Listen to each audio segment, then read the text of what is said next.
Hey guys, welcome back to the channel. This is story about What If Naruto X Yasaka High School Part 1. Before I start, please do support for more amazing content and comments for Part 2. Do consider to subscribe my channel and share my video to your friends and check out the description as well. Let's start the video. A blur of orange could be seen speeding through the thick canopy of the forest surrounding Land of Rivers. As your eyes were looking up, briefly catching his target every couple seconds before his form was hidden by the branches above him. He had only been back for a day, yet here he was, pursuing high-ranking criminals that had successfully managed to not only kidnap the Kazekage out of his own village, but also extract the bijou from him, which resulted in him dying. And if that was not enough, they didn't even allow them to take his body back to be buried. He was pretty sure he even heard one of their members talking about eating him. He wasn't going to let that happen though. He channeled a decent amount of chakra to his legs before bursting forward in a drastic increase of speed. His sensei, who was also in pursuit, was left behind as a result. Naruto! His sensei called out before clicking his tongue as he was forced to increase his own speed. While his student had gotten stronger than he was before he left, taking on a S-rank criminal was quite a jump from the spar he had with him and his teammate. Meanwhile, as his sensei was catching up to him, Naruto had overtaken his target, and he skidded to a halt as he reached a clearing. Staring up, he narrowed his eyes as he began molding chakra inside of his body while forming the hand seals he needed while waiting. There! He came into his peripheral vision, flying on his clay bird while dropping small bombs behind him. If Naruto didn't know any better, he wasn't sure if he had noticed he was no longer behind him. He waited a bit longer, and now he released his built-up chakra in the form of small, almost invisible wind bullets that shot upwards the moment his target flew over him. Even from his position on the ground, his enhanced eyesight allowed him to see his expression of arrogance morph into one of shock as one of the air bullets he had created punched a hole into the right wing of the clay bird he used for transport. This is going to be a problem, on his enemy, a missing nin from IWA named Deidara muttered as he watched his ride destabilize due to the hole its right wing now had. This was not how he expected it to go. The Jinchuriki was supposed to be brash, loud and easily goaded, and according to the intel only knew how to use the Shadow Clone and the Rasengan. There were no mentions of elemental chakra manipulation anywhere as far as he knew. So now Deidara could only think of what he could do next as he began losing altitude. Kakashi had finally managed to catch up to his student, just in time to witness his student's masterful display of elemental manipulation. His Sharingan eye tracking the chakra-created wind bullets, and noting they were created in such a way one would have to be a master when it came to wind manipulation. It did raise some questions though. Mainly why Naruto had not shown his ability to use high-ranking elemental techniques during their spar. And Kakashi could have sworn those blue eyes of his student seemed a bit more darker than usually. He made a mental note to ask Naruto about it later, when they weren't busy going after S-rank criminals, as he at least liked to know why. Naruto didn't even spare his sensei a glance as he once more took off, running into the direction he estimated his enemy was going to crash. He was right as he reached another clearing. Though this one was not natural, as several trees had been uprooted forcefully and branches had been snapped off from a few trees that were still standing around it. He darted his eyes around before his gaze landed on the clay bird that had been used as transport. Due to it having crashed apart, had broken off, revealing the body of the Kazekage that laid there limply with half of his body still covered. Wordlessly and without any hand seals, two clones poofed into existence, and with a mental command they went over to the bird where they started digging him out. As his clones were busy freeing the Kazekage, the real Naruto was scanning his surroundings with narrowed eyes. He couldn't have gotten far as the crash site was still fresh. Sniffing a handful of times, a metallic scent invaded his senses and he could smell blood, fresh blood. His eyes catching sight of a trail of dark spots that lead towards the bushes, and he guessed it was blood that had mixed in with the dirt. A glint entered his eye as he swiped his hand in a sideways motion. To a civilian it didn't look like anything special, but a shinobi, a well-trained one, would have caught the almost invisible blade of winds that was expelled by him. In Naruto's case, Kakashi had indeed caught it but quickly understood what he was doing, even as more questions filled his mind. The blade of wind he had created cut through the foliage with ease. Its sharpness could be compared to running a hot knife through butter as it continued its flight even after reducing the shrubbery to nothing. Unfortunately, Deidara managed to survive by throwing himself flat on the dirt ground. Though he didn't come out unscathed, as part of his long blonde hair had been cut off and he had a gash on his side which was bleeding by quite the amount. As his clones returned with Gaara on his back, a buildup of chakra was sensed coming from the crashed clay bird. This time Kakashi jumped in action as he was in front of Naruto in a blink of an eye, his hands already moving through a set of hand seals which he slammed into the ground as the earth wall rose and covered both himself and Naruto from the explosion that followed. The earth wall did take a beating, but it did its job as it left the two unscathed from the attack. The dust that had been kicked up settled, revealing Deidara, who looked rather disappointed that his surprise attack had failed, and clicked his tongue. He needed to get out of here and fast, as the wound on his side was still bleeding, and he could feel himself getting a bit dazy. His chances of surviving went down by quite a bit as several chakra signatures were sensed before Guy and his team appeared, looking a bit roughed up but fine otherwise. "It appears you have this under control," Niji commented as he looked at the roughed-up enemy who was frowning in turn. Naruto nodded in acknowledgement, but other than that kept his focus on his target, ready to act at a moment's notice. His danger senses tingled as from all of the reactions he expected he would get off his target. Seeing him smirk was not it. Naruto tried to warn them as he saw his smirk widen and subtle movement of his right hand that was near his back, but he was just a little too late. "Katsu! Get back!" Naruto just managed to get his warning off before Deidara's body bulged in a rather grotesque manner as he exploded in an enormous ball of flames that covered the entire cleaning. They all backed away with the exception of Kakashi, who stood his ground. He channeled chakra to his left eye where his Sharingan lay, which had begun to spun and evolve. "Kamui!" His voice was drowned by the sound of the explosion before the space in front of him began to distort.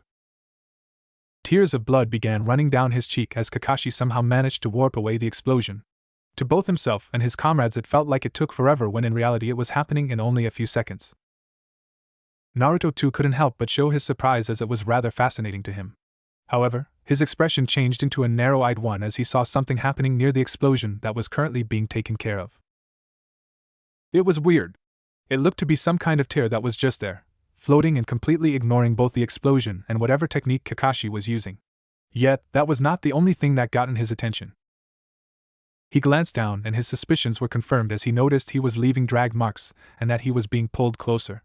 Quickly looking around, he noticed that the others were having the same issue as well, though they seemed to not have noticed.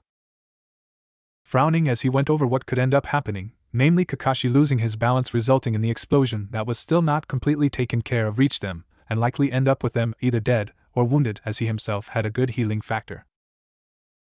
Flickered his gaze between Kakashi's technique and the weird phenomenon, he could also feel it call out to him somehow. Knowing what must be done, he turned his face behind him with a small smile. "Tell Tsunade I'm sorry," was all he said, confusing them, but before they could ask what he meant he sprinted forward. "Naruto!" they yelled, even Kakashi, though he kept his focus on keeping them all safe. Lee tried to run after him but was stopped by Niji, who put a hand on his shoulder. He wanted to protest, but Niji merely pointed, finally having noticed where Naruto was running towards before pointing at the ground near their feet. "Look, whatever he's going to do might have to do with that over there," as he had also noticed he was being pulled forward. They could only watch Naruto's back, as once close enough he leaped upwards, but were still surprised as the tear in space just swallowed him, after which it disappeared without a trace. Niji even activated his Byakugan to see if this was some sort of illusion, but he couldn't find any trace of Naruto anywhere, not could he sense his chakra around. By now Kakashi got done with warping the explosion away and covered up his Sharingan eye, which was burning from use, as he looked around. "What happened? Where's Naruto?" he shouted, surprising them before Guy walked up to his friend and rival and, much like Niji had done with Lee before, placed a hand on his shoulder. "Kakashi, he's gone," Guy told him in a serious tone. "I don't know where he is, but he disappeared after jumping through something." "Sensei, I think Naruto saved us," Niji's voice rang out as he gestured for them to look down, which they did. "How?" Kakashi asked no one specifically, as he noticed he wasn't in the same spot he was in when he started his technique, as it seemed as if he had been dragged through the dirt for several feet without even noticing. "I'm not sure," Niji mused as he investigated with his Byakugan. "It seems whatever it was that swallowed up Naruto was pulling us towards it as well. It looks like he jumped into it to save us as it was pulling us towards it, and could have caused you to either trip or lose focus." Guy nodded in agreement with his student's assessment as he came to the same conclusion after getting the information he was missing. "I understand. It's just," Kakashi didn't finish his sentence, but Guy understood. "Let's just meet up with your other student and bring the Kazekage with us.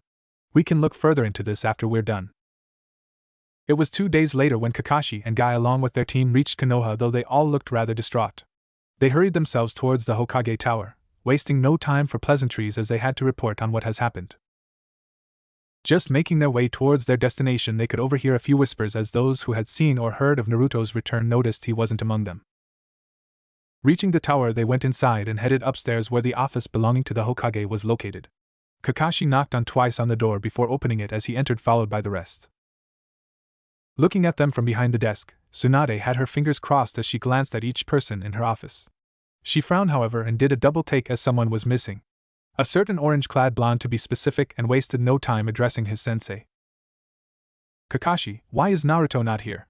She got no reply as the man averted his eyes downwards. Kakashi answered the question. Naruto, he's gone, Tsunade-sama. He eventually replied as he found the strength to meet her gaze with his own regret-filled one. The silence that followed after that was more than enough to make a lesser man feel afraid as Tsunade was frozen from where she was sitting. Kakashi, you best be telling me a joke, or there will be trouble. He's not lying, Tsunade-sama. Niji took a step forward as he came to the man's defense. With the exception of Sakura, we all saw it happen but couldn't stop him in time. Wherever he went, I can tell I'm not the only one when I say that his action may have saved us, as we wouldn't be here in your office otherwise. I second my student's words, Hokage-sama. Guy spoke up without his usual antics to show how serious he was. Seconds passed in silence as Tsunade just stared at the group in her office, making more than one rather nervous as they all knew how close she was to Naruto. Eventually she opened her mouth and made them swallow in fear of what she might say. Leave. I need some time alone, so just leave. I want to report tomorrow of everything. You're dismissed. She held back the tears that threatened to spill.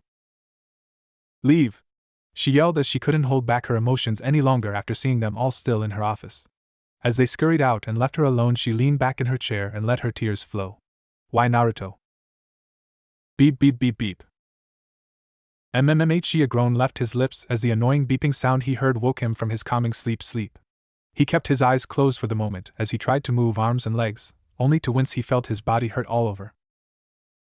Beep beep. He growled as the sound didn't stop, as he wouldn't mind going back to sleep, especially as the bed he was currently on was the most comfortable thing he had ever felt. Nothing even came close, not his own bed or the ones of the motels he had stayed in during his trip with Jiraiya. It was only when he remembered what had happened that was responsible for his current state that he opened his eyes, his deep blue ones staring at a strange machine that was responsible for the noise. He frowned as he stared at it, not recognizing what it was for, right as they didn't have these in Konoha. No, it looked much more technologically advanced. Even Spring Country, which is known for its advanced technology, didn't have machines such as these. After inspecting it for a while, he came to understand that it would beep in sync with his heartbeat, after which it pulsed. Rolling back onto his back with a grunt, he darted his eyes around and noticed he was in a rather decent-sized room that had little inside of it. There was the bed he was currently resting on, a cabinet next to the bed on the opposite side of the machine, and a couple paintings that hung on the wall far away from him. It looked very strange, even the paintings, as he couldn't recognize what it was of. His ears twitched as he heard the sound of a door being opened and looked to see a young woman walk into the room.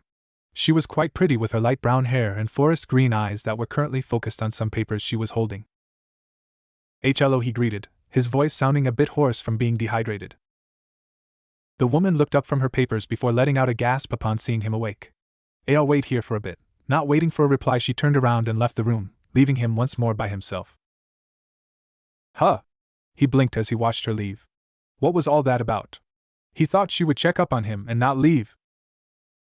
Oh well, nothing he can do about it right now, as he felt his chakra start taking care of his aches. He furrowed his brows together and managed to tilt his head so he could look at himself. The reason for this was because he felt his chakra move in a more controlled manner. Not only that, but the quantity he held felt like it was much more. He didn't get to mull over it as the door leading to his room was once more opened and someone else walked in. Turning towards the newcomer, he looked only to immediately fight down the blush that covered his cheeks upon seeing the inhuman beauty. He already forgot that nurse from before, make her way towards him with soft steps. She had long blonde hair done in a loose ponytail that went down all the way down her legs and ended in a spiral. It was paler than his own and seemed to have some sort of shine to it. Her face was perfect with delicate features. Her eyebrows were cut short, but it only amplified her beauty, and her eyes were a sparkling golden that looked at him with an almost smothering intensity. Her outfit consisted of a white haori with over it a red hakama that did little to hide her curvaceous figure, though he did his best not to stare. Hell, if Jiraiya had been in his place, he was sure the man would have died from blood loss upon seeing her. Yet, as he roamed over her form, he somehow managed to miss certain features of her that caused his eyes to widen. Behind her, swaying gently with each step she made, were not one but 9 golden-furred bushy tails, along with a pair of fox ears that were on peeking out of her hair. While it was quite shocking, it only made her appear much more beautiful. The word left his lips before he knew what he had done, and it only caused his still rosy cheeks to darken and his eyes to widen. She too had heard what he called her. At least he assumed so as he took note of the pink that dusted her cheeks. He wanted to apologize but was beaten to it as the blonde woman spoke up, having pushed down her blush from the rather unexpected compliment that he had graced her with. "You're up much earlier than I had expected." Her voice was both soft and soothing and caused his heart fluttered at the sound. "Tell me, what are you?" He opened his mouth to reply but paused himself and blinked. Hold on, did she just ask him what he is and not who? That made no sense, right? Though, his eyes flickered over to her tails, that was something he hadn't seen before during his travels with Jiraiya. Excuse me, but what do you mean by that? Curiosity laced his voice as he asked her that question. He had expected her to ask for a name first. The woman narrowed her eyes slightly at him, looking him in his eyes to see if he was playing with her or speaking the truth. After a few seconds of looking into his eyes, her expression shifted from accusing into a soft smile. My apologies, but I wasn't quite sure. What I mean is that I can sense chakra from you but seem to be a yokai. Likewise, I could sense something quite malicious coming from the area near your stomach, but I could tell it wasn't your own either. So once more I ask, what are you? I'm human? He answered, though the way he made it sound was like he wasn't quite sure of it himself. He had panicked for a brief moment when she mentioned she was capable of sensing the QB sealed inside him, but was relieved when she could also tell it wasn't him that radiated such malice. He actually wondered if she was related to the Bijou, but threw that idea out as it sounded ridiculous even to him. At his answer, he was subjected to a scrutinizing stare of those mesmerizing golden orbs for what seemed like forever before they softened, and she nodded. Though it didn't mean he was off the hook. Very well. I'll accept that for now. What's your name? Naruto Uzumaki. What is yours, miss? He trailed off and looked at her expectantly as she hadn't told him her own name. Ah. The blonde brought her hands to her cheeks that held a light blush of embarrassment upon realizing she hadn't even introduced herself. I am Yasaka, leader of the yokai here in Kyoto. She gestured towards the tails behind her that swished back and forth gently. Naruto stared at those appendages with awe as he wanted to reach out and touch them as they looked really soft. Ahem. She cleared her throat, which also pulled him out of his transfixed state, and he blinked before realizing he had been staring. Sorry, Yasaka, he apologized as he scratched his cheek with one of his hands. She waved her hand as a sign that it was okay. Though inwardly she was surprised by lack of a sama or dano suffix added behind her name. Not that she minded, however, it was rather refreshing to hear someone call her simply by her first name.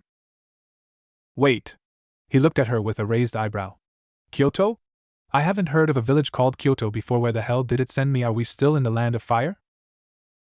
It was Yasaka's turn to be confused as her tails paused their swaying. Land of Fire? And Kyoto isn't a village but a city in Japan. Are you sure you have never heard of it before? A nod was her answer, and she could tell just from his expression he was telling the truth. I see. This only brings forth more questions I have, though I also have some theories already in my mind. You appear in one of the field near the outskirts covered in blood with your clothing in tatters and apparently have never heard of Kyoto, or Japan it seems. Yes, most definitely strange since you speak perfectly Japanese. A frown marred Naruto's face as she spoke as he tried to understand where exactly he was. No matter how hard he raked his brain, he couldn't come to an answer aside from that somehow, as weird as it sounded, whatever it was that he jumped into sent him to another world.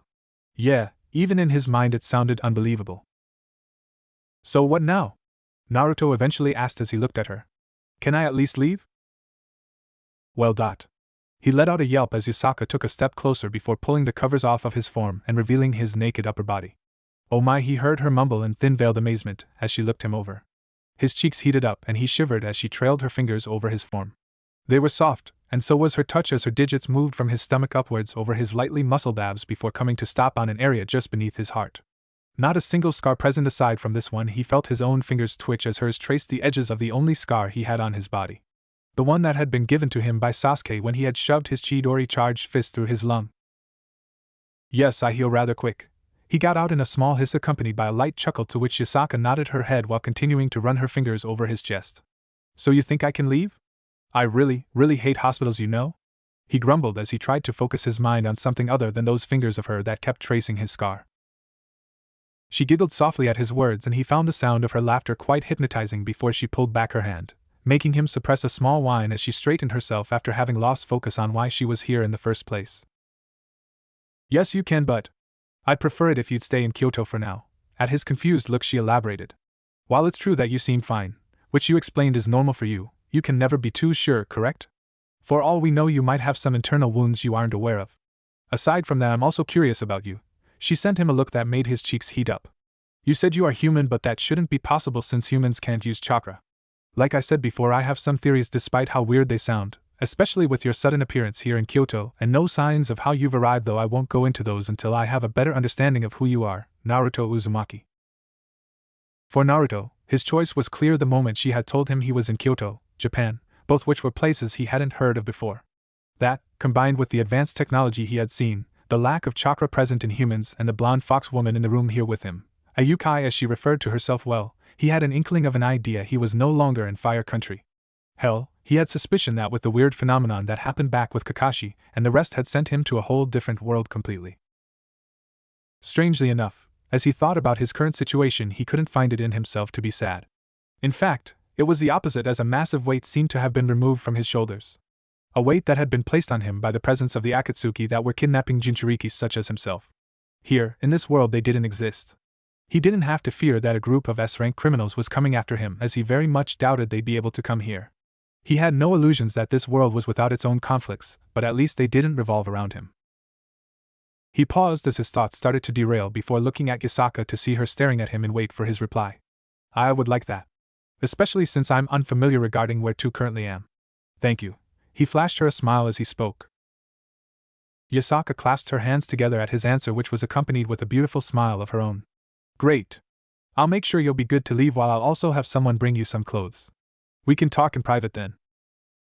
He thanked her once more before watching her turn around and leave. His eyes following her swaying tails that were moving with such grace with each step she took until she left the room and he was once more alone. Letting his head fall back onto his pillow, he shifted his gaze so he was looking outside. Unfortunately, due to the room he was in, he wasn't able to see much when looking outside of the window, as the only thing he could see were trees and the blue, cloudless sky for as far as the eye could see. He didn't even seem to notice his body heat up as his eyes slowly fluttered closed. Naruto blinked as he found himself standing in dimly lit hallways of the seal.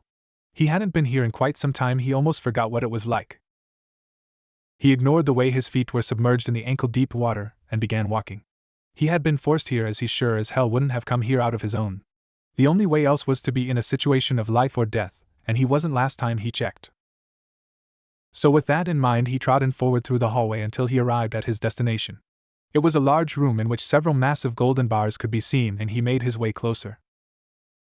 Naruto, he heard his name being growled before a fist twice the size of him slammed against the bars.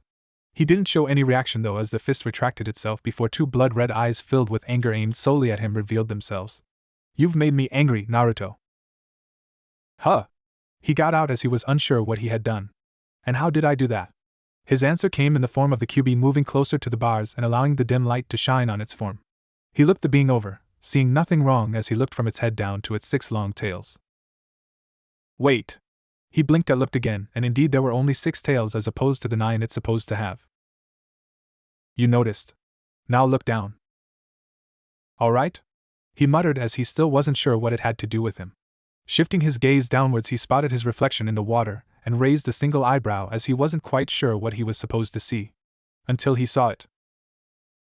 There, flittering behind him, were 3 golden furred tails much like Yasaka's own he had seen, with 2 fox ears peeking out of his hair which were ignored for now. He yelped as his head shot back up and he turned to grab a hold of them, but was met with failure as the tails moved with him. The Kyuubi watched with an unreadable expression as its jailer began to chase after his own tails, literally before he had enough, and roared. See what you have done! My tails, my beautiful tails! My pride gone! You've stolen them from me, Naruto, and I'm truly angry. Its roar was accompanied by a dose of malice that caused the boy to stop moving. But how? I didn't, he muttered as he continued to glance down at his reflection, taking note of other small changes he hadn't noticed before. Mainly that he was taller than he remembered, and he looked a bit more mature judging by his face, which had lost its baby fat and was a bit more angular. It's because of your actions. You know how much of my own chakra I had to use to keep you alive? What kind of fool jumps into a literal tear in space without a plan? Traveling dimensions, even for an Uzumaki, is very taxing on your body. I don't know how, but somehow you've absorbed my chakra. If looks could kill, Naruto would be dead 10 times over, as even his previous meetings with the chakra beast hadn't been like this. Absorb? But wait, if I have tails, how come Yasaka didn't comment on them? She even asked what I was and he rattled on, though he didn't miss the bijou, confirming that he was indeed in a different world, as incredulous that sounded. That blonde fox woman you seem to be crushing on. At his nod, the bijou continued while ignoring the blush on the boy's cheeks and indignant sputtering. Simple, unlike the other small changes your body underwent, you need to for them to show, or else they're hidden in the outside world. Naruto widened his eyes at that before closing them and focusing. Reopening them, he turned his head and the bijou was right, as he could no longer see the tails behind him. Hold on, is this also why I feel like I have much more chakra than now? Of course, stupid boy. Now leave my presence. With another deafening roar, Naruto was forced out of the seal as he regained consciousness. He let out a groan in annoyance upon being forced out. His eyes opened before he sat up, noticing the neatly folded clothes that were lying on the foot of the bed. Kicking off the remaining covers and seeing he was clad in only his underwear, no doubt his remaining clothing ended up destroyed if Yasaka were to be believed. He hopped out of bed and almost immediately fell on his face as he confirmed his earlier suspicion that he had indeed grown taller, as he wasn't used to his added height. Not much, but definitely an inch or two, maybe 3. Thankfully it didn't give him that much trouble, as he pushed himself up and with slower than usual steps reached out and grabbed whatever clothing had been left for him to put on. He unfolded it to reveal a black kimono decorated with dark gray leaves and a burnt orange sash to go with it. Aside from that, there was a dark gray hakama that went in tow along with a pair of wooden sandals. He managed to put it with a bit of trouble securing the hakama properly, but once he had done so it fitted quite well. He then put on his sandals and spared the room one last look, thankfully that he did so, as he noticed the green necklace he had gotten from Tsunade still on the cabinet, and quickly put it on and hid it inside his kimono. Making his way out of the room, he saw Yasaka there waiting for him, her eyes lighting up as she saw him arrive as she looked him over. I was right when I thought you'd look good in those clothes. You picked these clothes? At her nod, he looked himself over and nodded. I like them. They're comfortable and fit really well, even if I did have a few issues putting it on. Though, how did you find out my size? Oh, that? I had someone measure them while you were asleep. He had no retort to that. Well, let's head towards somewhere more private so we can talk, she said with a smile before she took his hand in her own and began leading him out of the hospital. He didn't have much of a choice but follow her, as he enjoyed the direct contact between the two of them. His gaze would drift over to those bushy tails of hers that swished around and sometimes brushed against his arm. It reminded him of what happened back in the seal, and that apparently he now too had tails of his own. There were only 3 of them, but it were 3 more than he had been born with. He was surprised at himself that he hadn't freaked out now that he thought about it, but figured it was mostly because he could actually hide them. Heck, guess those names he had been called as a kid by the civilians of Konoha were true now. A dry chuckle left his lips at that. As they walked through the streets of Kyoto, Naruto let his eyes roam around as he took in every bit he could see. It actually reminded him of some of the villages he had traveled through during his training trip, but at a much larger size. And everywhere he looked he could see people with certain animal features, others more noticeable than some, and they all came in different sizes. He didn't miss the looks sent their way as he and Yasaka made their way through, but figured it was normal. After all, he remembered her saying that she was the leader of these yokai here in Kyoto, and Kyoto itself, and thus assumed it wasn't every day they saw her walking around with someone, especially not this close, even if she didn't mean anything by it. Strangely though, he didn't feel unwelcomed by their stares. Their gazes held nothing but curiosity, which was already an improvement compared to his earlier years in Konoha, and he couldn't help but wave at a group of small children that were pointing their fingers at him. After walking for a couple more minutes in which he was treated to more of the city, they came to a stop as they had arrived at their destination. Whoa, Naruto whistled in awe as they stood in front of what he could only call a palace of what would normally belong to a daimyo. In fact, it brought forth memories of that one mission he had gone on when he was younger, which involved investigating a haunted castle such as this one. Though unlike the one of that mission, this one consisted of multiple buildings. This is the Yukai Palace and also where I live, Yasaka told him once he was done gazing at the palace before she tugged on his arm. Come on, I'm taking us to a room we can talk. Right now he was in one of the rooms of the main building that was part of the palace which Yasaka had led him to. He was on his knees in a seiza position with Yasaka opposite of him, and she too was in the same position. A small table was in between the two of them, with on that being 2 cups of tea for each of them. Do you wish to start or should I? Yasaka asked him as she tilted her head cutely. Her tails that were splayed on the ground twitched every now and then, which was actually kind of distracting. Though that wasn't the only thing that was distracting. With how she was currently positioned combined with her outfit, which he understood was a more revealing version of the usual kind, she showed off her cleavage like that. Perhaps the changes to him brought forth his hormones, as he had a hard time meeting her gaze instead of shifting his eyes downwards. I guess I'll start as you've been so supportive of me so far. I'm sure you have figured it out already, or at least had your suspicions, but I'm from a different world, yeah.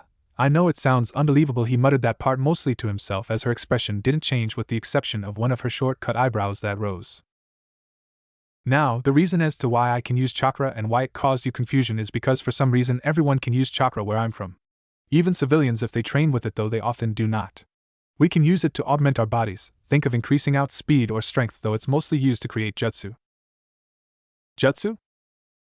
Yep. I'm not sure how to properly explain it, but with it we can form attacks of different elements. We do that by molding our chakra in conjunction with certain hand seals. They aren't needed always though, as there are some jutsu that don't require them, but for a majority they are necessary. You want me to show you? Show me? She repeated to herself before giving a slow nod. Seeing that, he smiled at her before he brought one hand up over the table with his palm facing upwards. He channeled chakra towards his palm, and Yasaka watched as within a second a swirling blue ball was formed in his palm. Yasaka marveled at the blue ball in his hand. It was indeed chakra, she could sense it, but it was different from the chakra Yukai used. She could feel it was much more pure, potent yet free-flowing at the same time, even when compared to her own. She reached out with a finger in an attempt to touch it, but before she could make contact he pulled his hand back. Don't. He saw her send him a questioning look that was rather adorable. The way it works is that it grinds away at whatever it touches, so if you like to keep your fingers, I wouldn't do that. As he explained this, he kept his Rasengan alive by continuously feeding it chakra. He was actually surprised himself that he was able to do it so perfectly in such a short time, and with one hand no less. Seems that despite the increase of his reserves, his control had improved by a lot as well. I see. While it sounds hard to believe, the existence of another world, that is, I can tell you were telling the truth. Seeing that jutsu in your hand only confirms your words, as while I can tell it's indeed chakra, it has several differences between our own. So now we got that sorted out, would you mind explaining why we found you on one of our fields in the condition you were in? Naruto saw no problems in that, and so he did. He explained to her that he was on a mission retrieving someone important from several powerful criminals. He even went to explain what sort of occupations the people of his world held upon her asking so. That during the end, when he and his team leader had cornered one of the criminals, he had blown himself up in a last attempt to kill them. He told her how his leader used a certain technique to warp away the explosion when the tear in space happened. How he jumped into it to assure the safety of his team, and that the only reason he had managed to survive was due to his healing factor. Then I woke up here in the hospital, and you already know what happened after. That's very admirable of you. To sacrifice yourself in order to ensure the safety of your team, not knowing you would make it out alive, she said softly with a small smile on her face. And she truly meant it. Thank you, Yasaka. Is it your turn now? Yasaka nodded as she was satisfied by what she had been told. She also really liked that he called her simply by her name. Okay then, can you give me a quick rundown of the history of this world and how things work? I think that information would be most helpful, as I could read books if I wished to know more of that at a later date. Another nod as Yasaka gave him a brief rundown on important events that happened in this world. She even told him about the other factions that existed aside from Yukai and their leaders. Throughout her explanation his eyes were wide open, especially when she told him about the existence of actual gods that were living. Wow, that's wow. Where I'm from we only have a single large continent that's split up in 4 with several small villages spread through the lands. He mused, which was rather surprising to Yasaka before he turned serious. So what now? I mean, I need a place to stay but have nothing on me currently, and you said you wanted me to stay in Kyoto for now. Yes, that. I would like to offer you to stay in one of the guest rooms here in my home for now until we can get you something better, if you wish to stay in Kyoto, that is.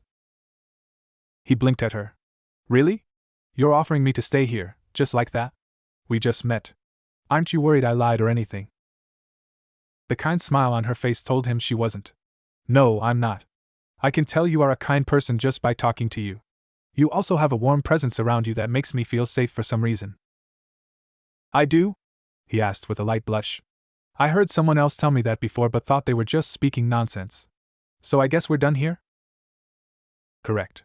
She rose for her kneeling position with him copying her shortly after. Come, I'll show you where you can stay, after which I will make us some lunch as I'm sure you are hungry. Naruto didn't get to form a reply as she wrapped one of her tails around her arm and lead him out of the room.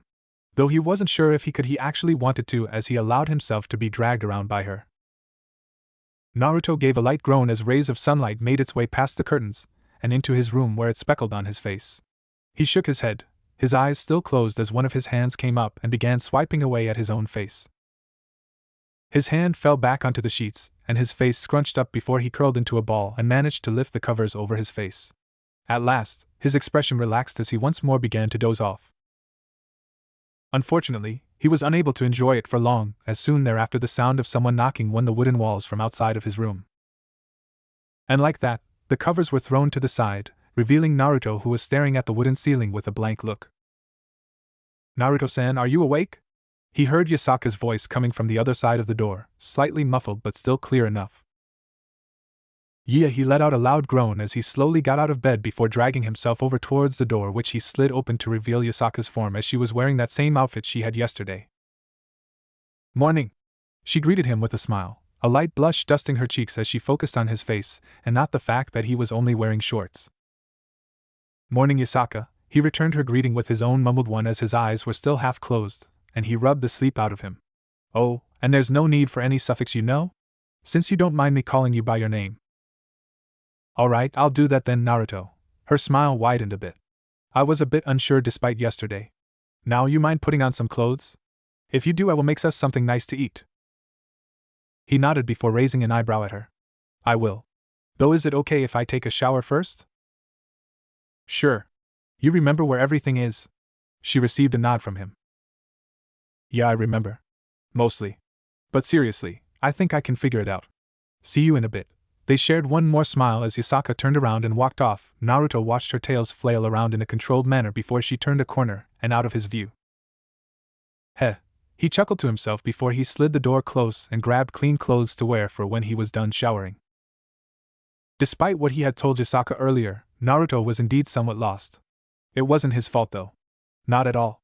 This palace was simply too big for the amount of people that lived here, which was just Yasaka and himself as a guest. Thankfully, the scent of food managed to reach his nose, which twitched in response. His senses had gotten also better, it seemed, much better than they already were before the change he underwent as he just followed his nose, which led him towards Yasaka. She appeared to have been waiting for him as she was already in size position in front of a low table with her tails calmly resting on the ground behind her. "I've been waiting for you to arrive," Yasaka told him as she gestured for him to copy her and position himself in front of her on the opposite side. He did what she asked him to as he slowly sank to his knees on top of the soft cushion that was prepared. "Smells nice," he commented once he too was in a size position and looked at what she had prepared. 2 bowls for both of them. One filled with rice and the other was miso soup. "Thank you. I hope you like it." "I think I will, Yasaka." "Itadakimasu," said Naruto as he picked up a pair of chopsticks and grabbed a bit of rice which he brought to his mouth. Delicious. His taste buds were treated to a whole new experience. It was like heaven itself was delivered to his mouth. He couldn't help but let out a moan with closed eyes as he savored it. He didn't think it was possible, but just the small amount of rice tasted better than even Ichiraku's. As he slowly opened his eyes, he was met with Yasaka, who seemed to be waiting on his opinion as she hadn't touched her own food yet. "And?" She tilted her head upon asking. "It's delicious," Naruto said earnestly while licking his lips. "I've never tasted something as good as this. Well, aside from the food yesterday that you made as well." Yasaka beamed at his words before she began eating as well, occasionally glancing towards him and stifle a giggle at seeing his expression while eating. Naruto let out a blissful sigh once he was done with the food, the taste still lingering in his mouth. "That was good." "I'm glad you liked it that much," Yasaka said as she too finished with her own food and placed her chopsticks down. "So, do you have any plans on what you'll be doing today?" "I'll be busy with my own duties here in the palace and occasionally visiting one of the shrines." "That's fine. I think I'll be reading up a bit more on the world and how things work. You've really helped me a lot so far, but I think it'd be wise to learn more necessities. Though, should I head towards a library, or do you have books here that I can read?" "I should have some books here," she told him with a nod of her head. "I can bring you some later if you want." "Well, if it's not a bother, I would be grateful." He scratched his cheek at her smile. "No worries. I'll come by your room later then to give them to you." Yasaka slowly rose to her feet and placed their empty bowls on a tray. "Ah!" Naruto snapped his fingers before a clone formed next to him, shocking Yasaka with its sudden appearance. "I'll have my clone clean up and do the dishes if you don't mind. It's the least I can do for giving me such a delicious breakfast." "You can create clones?" asked Yasaka as the clone took the tray from her hands. Looking at it, she saw that it was exactly the same as its creator. She could even sense it held chakra, and a decent amount at that. Yeah, it's called a shadow clone. They're a special kind of clone that creates a copy of the original by having their chakra. They're indistinguishable from whoever it creates and able to do basic tasks such as cleaning, cooking, and reading, all the way to fighting and using jutsu as well. A nice thing about it is, though, that when dispelled, its memories, experience, and chakra are all transferred back to me. Eye imaging, you can see its uses?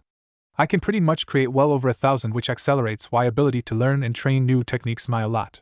He finished, and the corner of his lips twitched upward upon seeing the awestruck expression on Yasaka's face. That's amazing. You said it used chakra, right? You think you can teach it to me? Yasaka could already imagine the time she could same with even a single clone. She could visit the shrines more often while her clone stayed in the palace. I'm not sure. You mentioned your chakra is different from mine, so it might not be possible. We can try, though. It wouldn't hurt to see if you can. He then got to his feet as well, stretching his limbs from being at that position for quite some time. Well, I'm heading back to my room for now. I'll see you when you drop off those books you were talking about. With a wave of his hand and a small smile, he left her alone as he walked out. Her golden orbs followed his form until she could no longer see it as he slid a door close. She stayed silent for a moment, her gaze still locked onto the now closed door, before she brought a hand up and held it over her chest, her heart to be precise. She could feel it hammer in her chest. It had been like this from the moment she had been close to him back at the hospital. And it only increased when she was in his presence. When he would smile at her, it made her cheeks heat up. Yasaka let out a small gasp. It couldn't be right? She couldn't be falling for him this quick. It had been less than a day since they had first met. Yet, what she was feeling was a new experience even for her. While she was older than she looked, she was still young in comparison to other supernatural and even yokai, and she stood out for not having a partner. Of course, her being without one had opened the gates of offers for her hand. Yasaka knew she was beautiful, even as far as being considered one of the most beautiful women amongst the supernatural. And that had only increased the offers for marriage, those who wanted her as a lover or to add her to their harem. But she had rejected them all. From powerful devils that lusted after her to both minor and major gods of different factions across the world. No, Yasaka did know that if she was going to pick a partner, she would make sure she chose someone who wanted her and only her. She had no interest to join someone's harem and be reduced to just another number. Which was why she never even bothered with offers of men she knew had other women already. Another reason was that she knew that most of them were lusting after her. It wasn't love, for she had never met any of them in person. And if it wasn't them lusting after her looks, it was the power that came with her. For while she only ruled Kyoto and the yokai within, it was still very valuable in comparison to its small size. So it wasn't that she didn't want a partner, mate, husband, or whatever one would call. She would like nothing more than have children of her own with a man she loved. It's just that she hadn't come across the right person. But perhaps this time will be different. It had been different for her so far. Yasaka shook her head to clear her thoughts. It was something she could think over some other time. For now, she should bring her guest those books that would be a good source of information, after which she too could start with the duties her position required. Naruto hummed a soft tune as he looked at himself while standing in front of a mirror. He was currently shirtless as he ran his fingers through his new appendages he had out in the open. He had almost forgotten about them, if he were honest. And now he was watching his hand comb through one of his 3 golden-colored tails, somewhat awed by how soft they were. Much like Yasaka's own when she had wrapped one of hers around his arm the previous day. Though moving them around was a bit more trouble. It wasn't that it was hard per se. More so that they reacted to the slightest thought, and rather erratically so. He was thinking of incorporating them in a possible fighting style, with that would be a while until he managed to gain proper control of them. Even right now 2 of the tails were swishing back and forth behind him in response to the one he was currently running his fingers through. I wonder he let go of the tail which joined the others behind him. He tried to focus on them, eyebrows scrunching up as he attempted to form some sort of connection. Yet, he was met with failure, as what he had hoped for did not happen. Naruto, I brought you the book you want. His head snapped to the side at such speeds it was a miracle he didn't break anything. He froze, and so were his tails in the air behind him as he saw Yasaka standing there, at the doorway that led towards the guest room she had offered him. He hadn't even heard her slide open the door. Likewise, Yasaka too was unmoving as she stared at her guest, or rather his new appearance, courtesy of the extra appendages she was pretty sure he didn't have before. Why, Yasaka? Naruto muttered in surprise. I thought you said you were human? She asked with equal surprise, though by now she had her eyes narrowed while focused on his form. Well, I am or was. I mean I wasn't before, but he sputtered before giving up and hung his head. The ears sticking out between his hair drooped, as so did his tails, as he was unable to give Yasaka an explanation at the moment. Without saying a word, Yasaka used one of her own tails and closed the door behind her before she made her way over towards his bed and sat down. Naruto, come over here. Despite the soft way she spoke, Naruto couldn't help but flinch a bit as he made his way over towards the bed and sat down as well. Yasaka frowned as she noticed he was keeping a distance from her and wrapped one of her tails around his waist, surprising him as she used her tail to pull him closer. Relax, I'm curious, not mad, she whispered and smiled slightly upon noticing him already being more at ease, though she kept one of her tails wrapped around him. I know that you spoke the truth back in the hospital when you said you were human, so I think I would be correct if something else is at play, right? Correct. Then why don't you tell me? I'm honestly interested, as instead of a single tail you now have 3. Her golden eyes looked at his face that held a thoughtful expression mixed with nervousness. I promise I won't speak until you're done. I'm not sure, I mean I'll have to tell you everything from the moment I was born, and I'd rather not relive my childhood. If you can even call it that. He let out a hollow chuckle that only made her much more curious. But I guess if it helps. You've already been so kind to me, and it would only be rude to reject such a simple-sounding request. He then faced her with a broken smile that made Yasaka's heart ache for some reason. I'll tell you a story, the story of Naruto Uzumaki from his first memory all up to now. And so he did, and as promised, Yasaka just listened, as it seemed like he needed this. Just someone he could talk about his bottled-up emotions with. A soft smile adored Yasaka's face as her golden eyes were focused on Naruto's sleeping form. She ran her fingers through his surprisingly soft hair as his head rested on her lap, having fallen asleep as he finished telling her his story. It was quite a journey as Yasaka came to understand the kind of person the blonde on her lap is. A selfless young man who only ever wanted to be loved. A young man who had been denied even the basic forms of affection from a young age all the way up to now. She found it admirable, how he could still smile even now after telling her about his childhood. He hadn't even noticed that a couple tears had run down his face as he brought certain memories back to the surface he'd rather kept locked away. Yes, he was stronger than she was by virtue of going through a childhood such as his and still look so happy on the outside. A perfect mask to hide that he's actually lonely and someone who wanted to be near a person for the fear of being alone longer. She couldn't help but be angry at his home and the people who could treat a child like he's some kind of disease, and was impressed how he could protect a village that had done so to him. Though, from what she could tell, this Hokage, the old man who would take care of him, though even that was a stretch, he seemed to have somewhat manipulated Naruto by giving him that little affection he craved and making sure he would strive towards becoming Hokage much like himself in an attempt to get him to comply with the village. Then again, what should she expect from a place where they teach children barely 12 years old how to kill as opposed to giving them a proper childhood? Yes, Yasaka's opinion of his world was low, very low, for even devils didn't teach their children how to kill at that age. Though, something good did come out of all of this. Yasaka could say she felt closer to him than she did before. She understood him now, and knew why he didn't want to tell her the cause for his change initially, and didn't held it against him. If she was in his place, she too would have been unsure, if not afraid, to tell someone that it had to do with the reason people treated you like a disease in the first place. Her fingers scratched the base of his ears that were almost hidden between his spiky hair, and she giggled softly as he let out a purr and rubbed his cheek against her thigh while still asleep. She froze for a moment as without a warning his eyelids opened and blue orbs stared up at her. He looked so vulnerable as she could read the emotions that flashed through his eyes before they were being pushed down, and his lips curved up into a smile. Instead of returning his smile, Yasaka sent him a frown as she could tell his smile was fake. In response to her frown, his smile dropped a bit, turning into a sad one. Are you okay? She asked him softly as she hadn't stopped running her fingers through his hair. I should be. I've suffered through harsher times and came out fine, didn't I? Staring at him for a moment, Yasaka shook her head as she trailed one of her fingers towards his face and rubbed her thumb over the thin, almost unnoticeable lines on his cheek. She laughed as he purred in response before blushing in embarrassment at what he just did. Letting out a drawn-out groan, he sat up, removing his head from her lap with a small frown as it was comfortable before he rolled his head to loosen up the muscles of his neck. Say, is there a place around where I can train?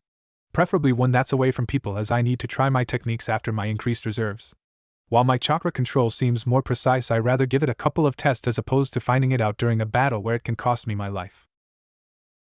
Yasaka hummed for a second or two before she nodded. There should be a place you can train near some of the mountains on the outskirts of Kyoto. People don't come there often, and there's a barrier in place to keep the noise down, and also casts an illusion to make everything seem normal.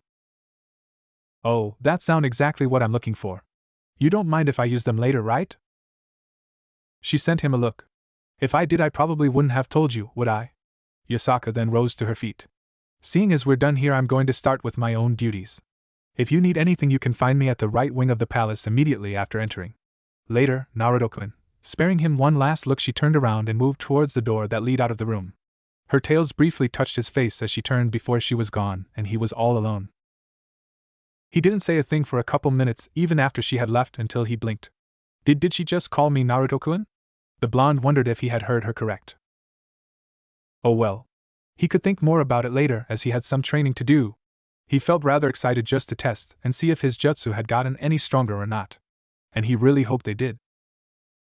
Naruto then jumped off the bed, created a clone that would read the books Yasaka had brought with her when she came here, while he himself went out, ignoring the glare sent at his back while he did so. Ringed eyes, purple in color, overlooked the reigning village that had aptly been named Amigakure.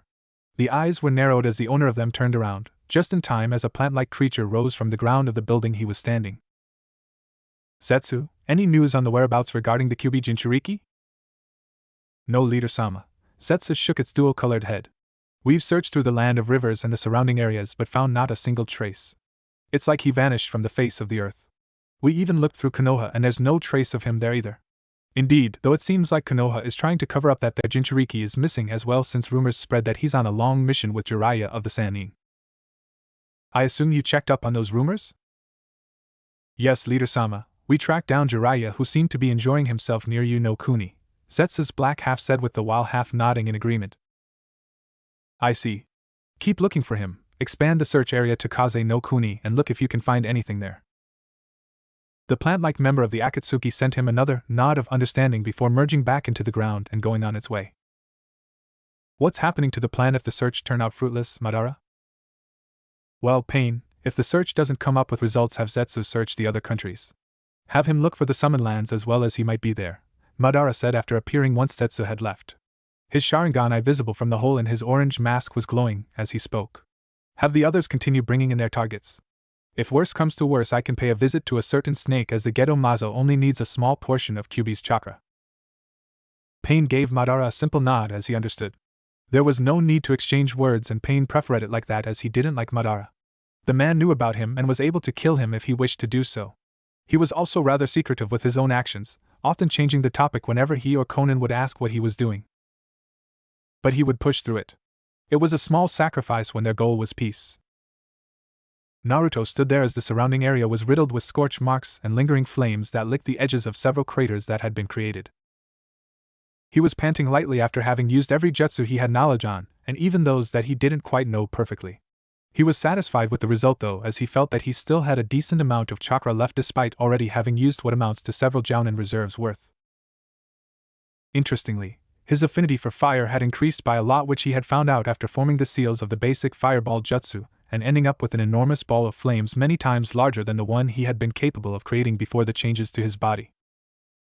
And it was so hot too!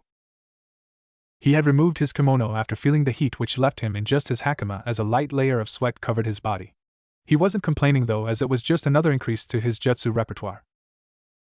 Unfortunately, he didn't bother to study any fire techniques aside from the fireball one, as it was an element he wasn't attuned to beforehand. He only remembered that specific one as Sasuke liked to use it, and the hand seals were easy to remember. But it was time to wrap things up here, as he was quite sure he had been here for a decent amount of time. And what better way to wrap a successful session off than by trying something new? Naruto held his hand out with his palm facing upwards, similar to how he would prepare to form a Rasengan. But instead of forming the spiraling blue-colored ball of chakra, he closed his eyes and focused. Searching inside of himself for his other source of chakra, and he wasn't talking about the bijou.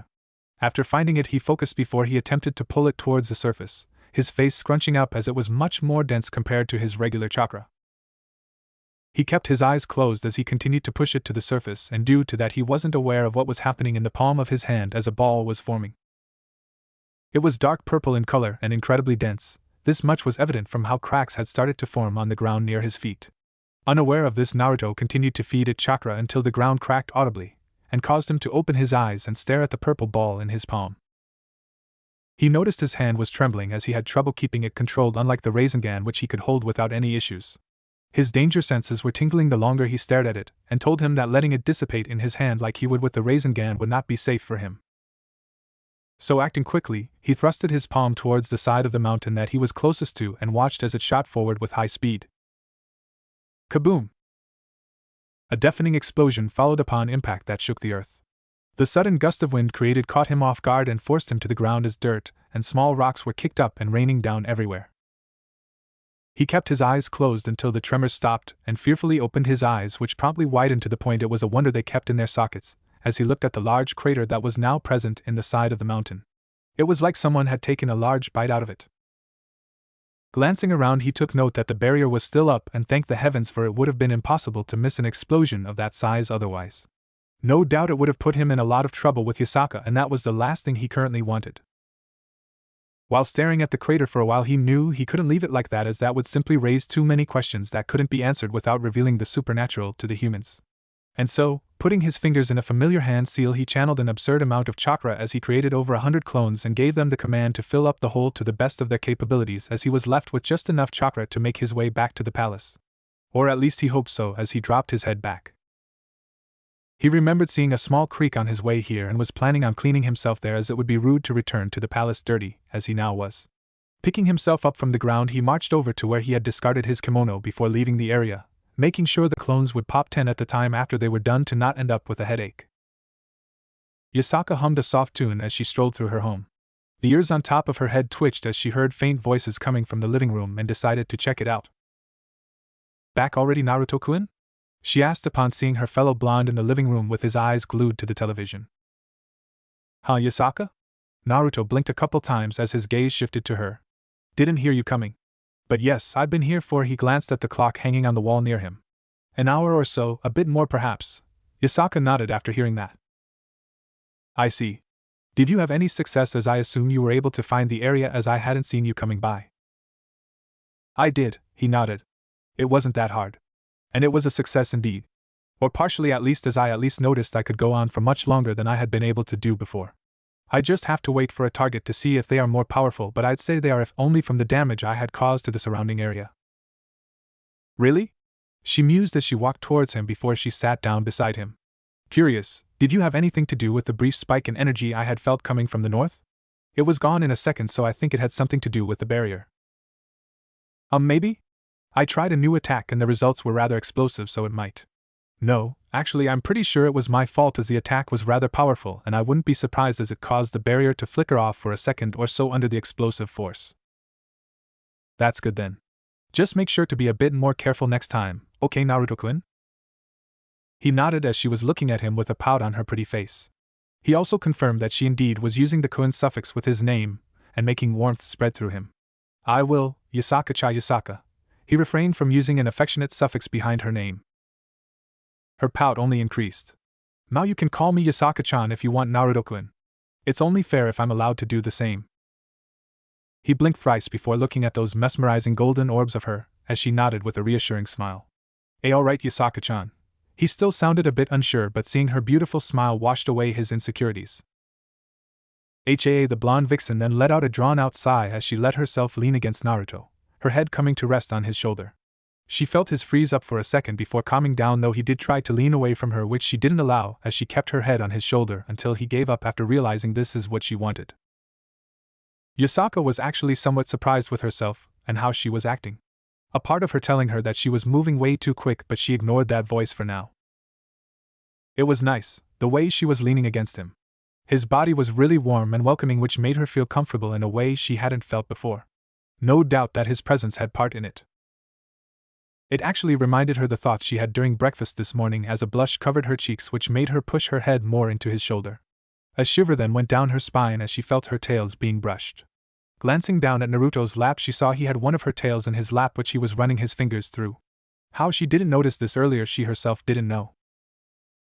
As she sat there with him, both enjoying the closeness between each other, Yasaka knew then and there that this was something she could get used to. Wanted more of. Hoping he could be the one to fill the void in her life as her partner. It would take time, of course. For while she already felt rather close despite the short time of knowing him, she didn't mind waiting a little longer to turn their relationship into a romantic one. They both had plenty of time to know another, and she was going to make use of it, as he was currently living with her anyway. Yasaka watched from behind her desk as Naruto entered her office, a small skip in his steps as he walked over to her with a small stack of papers in his hands. Here you go, Yasaka-chan. He placed the papers neatly on her desk as he sent her a smile, one that she couldn't help but return with how innocent and warm the one directed at her was. Thank you, Naruto-kun. She looked over the papers while nodding. Perfect, these are just the ones I've been waiting for.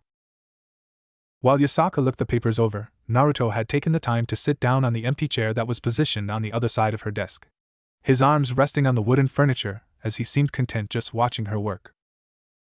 Is there something you want to ask me, Naruto-kun? Yasaka looked up from the papers and at him.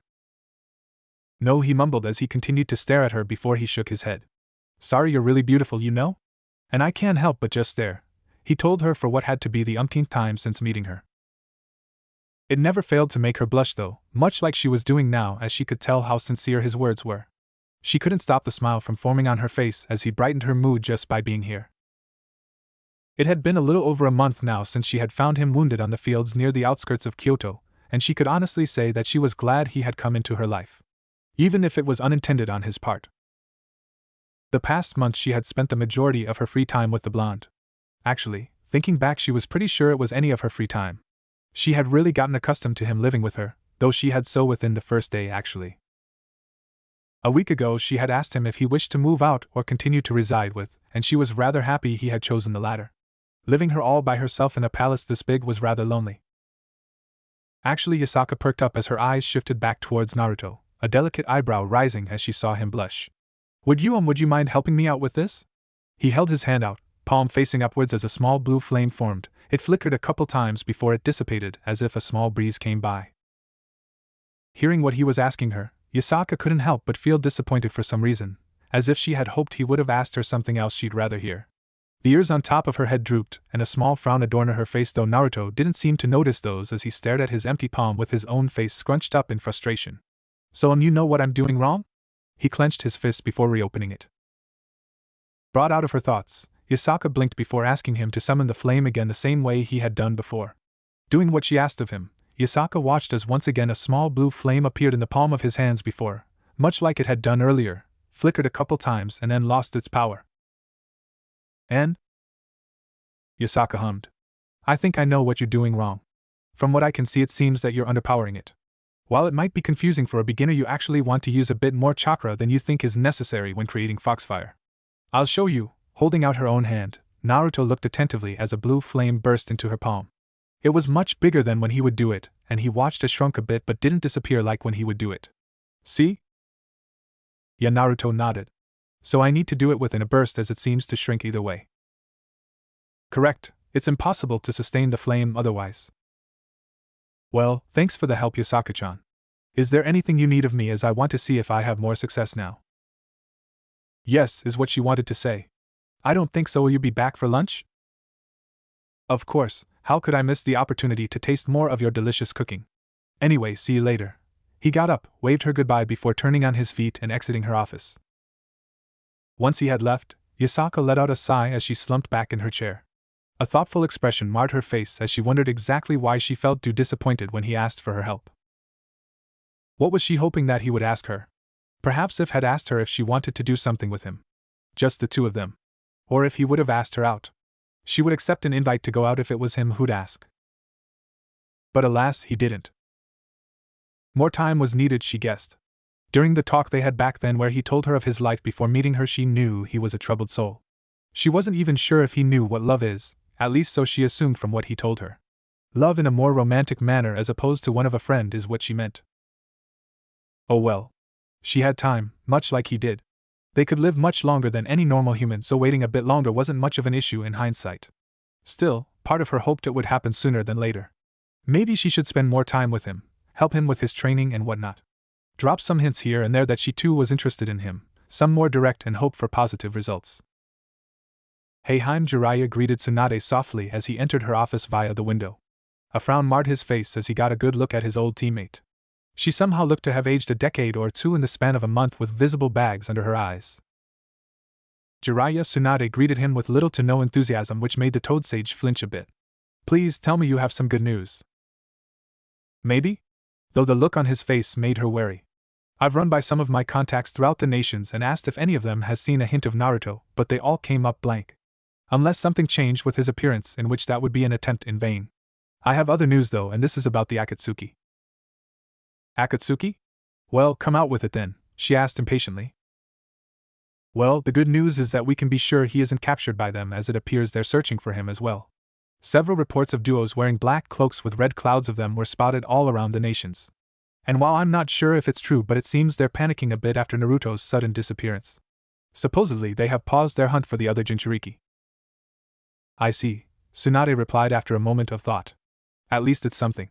I just hope that wherever he might be he's okay. The fact that Akatsuki aren't having more success than we do fills me with hope though.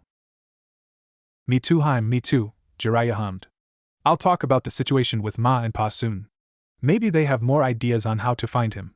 Not waiting for a response, he jumped out of the window the same way he entered, leaving the Hokage alone in her office, who stared at the pictures of her predecessors on the wall with a sad smile.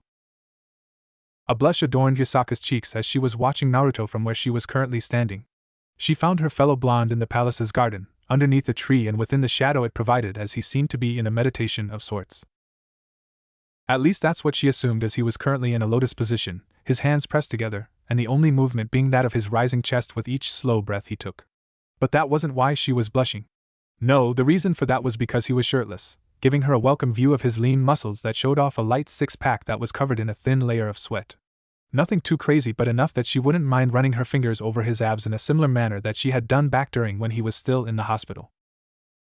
Yes, wouldn't mind it one bit, and she unconsciously licked her lips in a rather sensual manner that could have enticed any man that would have seen it with his own two eyes. But it wasn't as she was the only one here, well, and Naruto, but his eyes were closed. Surrounding him were 3 balls of fire, blue fire or fox fire depending on who you asked. The balls made out of flames continued to circle around him. Was this some sort of training exercise for him? It was a bit surprising though, as he seemed to have everything under control despite his visit to her earlier this day where he asked her for advice. Was he some kind of prodigy then? No, Yasaka shook her head. She remembered him telling her that he was rather the opposite, but seeing him now, that was kind of hard to believe. She herself hadn't even thought about doing something like he was now showing her. Then, without any sort of build-up, the surrounding orbs of flames were extinguished, and his eyes slowly opened. He blinked a couple times before his gaze landing on her, and Yasaka noticed those deep blue orbs of his considerably brightened once they noticed her. Before she could say or do anything, Naruto just let himself fall flat onto his back, taking comfort in the cold grass against his sweaty back. He'd have to take a shower later anyway. Lazily he lifted his head after the sound of grass being involuntarily parted reached his sensitive ears. Her Geta making light crunching noises as she would step on small rocks hidden within the grass. Letting his head fall back onto the grass, he sighed as he stared up at the green leaves that covered the branches. His eyes swiveled to the side as Yasaka came into his peripheral vision.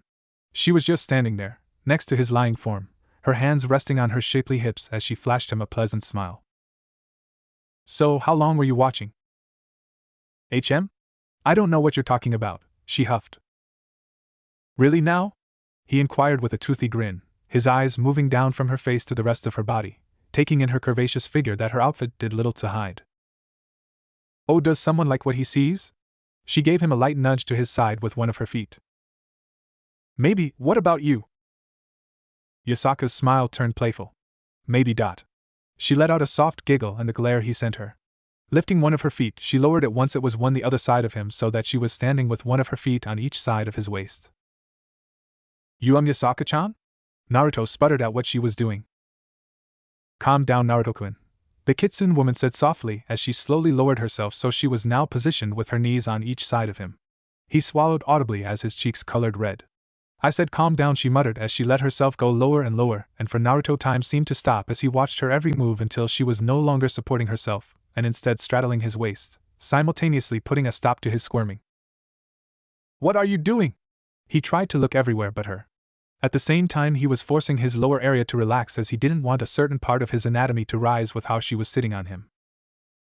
Yasaka just hummed as she sat there, head tilted slightly to the side as her ears were a bit droopy. She kept her hands close to herself though, as Naruto had become an unmoving statue. You know, Yasaka began softly, unfolding her arms as she started lightly trailing her fingers up and down his arms that were laying limply beside him. His fingers gave light twitches at her touch but his arms didn't move. I'd been thinking, she caught his hands with her own, spreading his fingers before intertwining them with her own. You obviously have feelings for me, don't deny, as I've noticed so from the beginning. Yasaka noticed him squirm underneath her at her words and decided to comfort him as she rubbed circles on his hands with her thumbs. And I think that I too have developed some sort of feelings for you. She didn't miss how his eyes widened and for a second darted to her before he once more looked away. I actually began feeling them the moment we met but didn't think much of it at the time, at least, but it seems waiting for you to ask me out is going to take longer than I would like. So, Yasaka smiled down at him. Her smile was different from the ones she usually sent him, and it made him uncomfortable. Though not in a bad manner per se. Faster than he expected her to move, Yasaka let go of his hands before she let herself fall forward. He could only blink once before he saw her face was inches away from his. Even through Yasaka's haori he could feel her bountiful chest pressing against him as her hands were resting next to his head. He swallowed audibly at their close proximity, a healthy blush on his cheeks as he could feel Yasaka's breath against his face. Her eyes up close were mesmerizing though, as those golden orbs seemed to stare right through his defenses, making him feel more vulnerable than he felt in a long time. What? He managed to get out as he could feel his lips getting dry. So I've decided. Her face moved closer and closer to his and Naruto tried to press his head into the ground behind him. Her face was now mere centimeters away from his, and he could feel her lips brush up against his cheek. We're going out tonight. Your treat. Yasaka moved her head back a bit, and was met with his surprised stare. Out? You mean like a D-date? She nodded as he looked bashful with his cheeks a rosy color. Yes, exactly like that. Alright, but I've never done something like that before, not to mention that back in Konoha the girls his age were all focused on Sasuke. Even Sakura, who he had liked despite the dozens of times she had rejected him. It took until his trip with Jiraiya that he managed to grow out of his crush. If she wished to go after someone who rather shoved their fists through their comrade's chest, so be it. As long as it won't be on his behalf. That's okay. Yasaka softly rubbed his cheek with a couple of her fingers as she held a soft smile. It'll be my first time as well. Now that caught Naruto by surprise, as he was sure a woman as beautiful as her would have some experience, but apparently not. Nevertheless, he couldn't help but feel happy that he'd be the first in the same manner that she would be for him. Now how about you go and clean yourself while getting ready for later tonight? I'll be doing the same. I will, he told her with a nod, and Yasaka sat back up. The two shared another lasting glance before she eventually got up, which had him briefly frown as he felt quite content with her on top of him. She dusted off her clothes before giving him a wave, after which she turned around and made her way inside. He watched her leave, his eyes appreciating her form until he could no longer see her. He let out a drawn-out sigh before moving one of his hands towards his heart lay and could feel it beat much faster than normal. Still, he couldn't help but look forwards towards later today. He had a date with a beautiful woman who was interested in him just as he was in her. A part of him wondered if he was still dreaming. Oh man, if only those in Konoha could see him now. No doubt they thought he was still an orange-wearing loudmouth. He cleared his mind of those thoughts. He didn't want to ruin his good mood because of them. Jumping to his feet, he moved to where he had thrown his top, which he picked up as he too began heading towards the palace. While it was still early in the afternoon, he needed to get everything ready as Yasaka's suggestion had came out of nowhere. He needed to get some nice clothes and look around for a restaurant, or something he could take her. Naruto looked himself over in the mirror for the 10th time in the past 5 minutes. He was nervous as hell, much more than he had been before in his life. Even back during the finals of the Chunin exams years ago against Niji, he had not felt it as severe as he did right now. He lightly adjusted the kimono he managed to pick up earlier. It was a beautiful white kimono jacket mix that had branches filled with sakura petals embroidered on it. With it he wore black-fitting jeans that made a surprisingly good combination, if he would say so, as he stared at his mirror image. The necklace he had won from Tsunade those years ago was on the display as well and finished his outfit. Glancing at the clock hanging on the wall, Naruto noted it was 7:10 p.m. He had managed to book a reservation in one of the restaurants here in Kyoto at 7:30, and it was only a couple minutes walking. The sound of knocking coming from the other side reached his ears, alerting him that it was likely Yasaka who's ready to go. He took a deep breath before exhaling slowly. Alright Naruto, you've experienced harder things in life, how can this be any worse? You're going out with Yasaka, the woman you like, at least she seems to like you as well, so you've got that going for you. With a light shake of his head he marched up to the door and opened it, revealing that it was indeed Yasaka who had been the one knocking. Upon seeing her, Naruto's mouth unconsciously opened as his breath was taken away. Beautiful was the only word he could think of as he stared at her, and even then he found that it didn't do her justice. There was just no word in his vocabulary that he could use to properly describe her, as she was smiling towards him with her head lightly tilted. He allowed his eyes to wander over her just as she was doing with him, taking in every inch of her and making sure to imprint it in his mind. She was wearing a yellow kimono with a black obi around her thin waist. The kimono had a white interior and was open at the shoulder, presenting him with a view of her huge chest. He had an estimate of how large her chest was due to having seen her in her shrine maiden outfit along with feeling her press up against him earlier this day, but even then he was still caught by surprise. "You like?" she asked him with a raised eyebrow, though the amusement that was twinkling in her eyes told him she had clearly seen where he had been staring at. "Ah, sorry," he sheepishly scratched his cheek. "But are you sure that's what you're going to wear?" "Why, don't you like it?" Her bottom lip trembled as she asked him, and Naruto panicked, missing the glint of mischief that briefly flashed through her golden orbs. "No, I do," he said quickly. "It's just that I'm a bit surprised, that's all. You look really beautiful, though." "Ah, such a flatterer. But you look handsome as well. Shall we go then?" Nodding his head, Naruto exited his room and made his way out of the palace along with Yasaka. The streets of Kyoto were illuminated by the setting sun, along with numerous lanterns that hung off the side of the buildings both left and right. And walking through those streets, Yasaka and Naruto made for an interesting sight, especially for those connecting the dots as they saw them close like that with the clothing both wore. Of course, that is if one wasn't distracted by Yasaka's plentiful chest that was on display. Yasaka of course was aware of the eyes that were on them, more specifically her, but did her best to pay them no mind. Brushing a couple strands of her long blonde hair to the side, she glanced over to her date, noticing how stiff he was walking. She frowned for a moment before that frown turned into a smile as she reached out and took his hand in her own, moving a bit closer to Naruto, who jerked at the unexpected touch. "Don't be so stiff, Naruto-kun. This is our date and I want to enjoy it." Naruto stared at her for a handful of seconds before he slowly gave her a nod and calmed himself down, his posture turning less tense. Taking notice of this, Yasaka moved a tad bit closer and began leaning against him, using both her arms to entangle with his own and press it against her body. "So any hints as to where we're going?" Naruto shook his head. "No, it's a surprise. We're quite close though, so be patient a bit longer, Yasaka-chan." Despite pouting, Yasaka complied as they continued to walk for a couple more minutes. After turning a couple corners, they arrived at a small, cozy-looking restaurant, and Naruto held the door open for Yasaka, who entered as he followed after her. They were met with a waitress whose eyes widened upon seeing them and greeted them before leading them to a table for two. Naruto pulled out a chair for Yasaka, who thanked him with a smile and accepted the gesture. She pushed her long blonde hair that was held in a loose ponytail and kept together by bandages, as it was simply too long else. Once Yasaka was seated, he walked over towards the chair on the opposite of her, which he sat down on. Staring at another from where they were sitting, gold met blue as their gazes met. Time slowly ticked by as they just looked at the other until Yasaka broke her stare in favor of looking around the restaurant Naruto had brought her. Genuinely impressed, he had actually managed to find a restaurant that wasn't filled to the brim as it was usual here in Kyoto. Not too long after, another waitress appeared and stopped at their table. Would you two like to order something tea to drink?"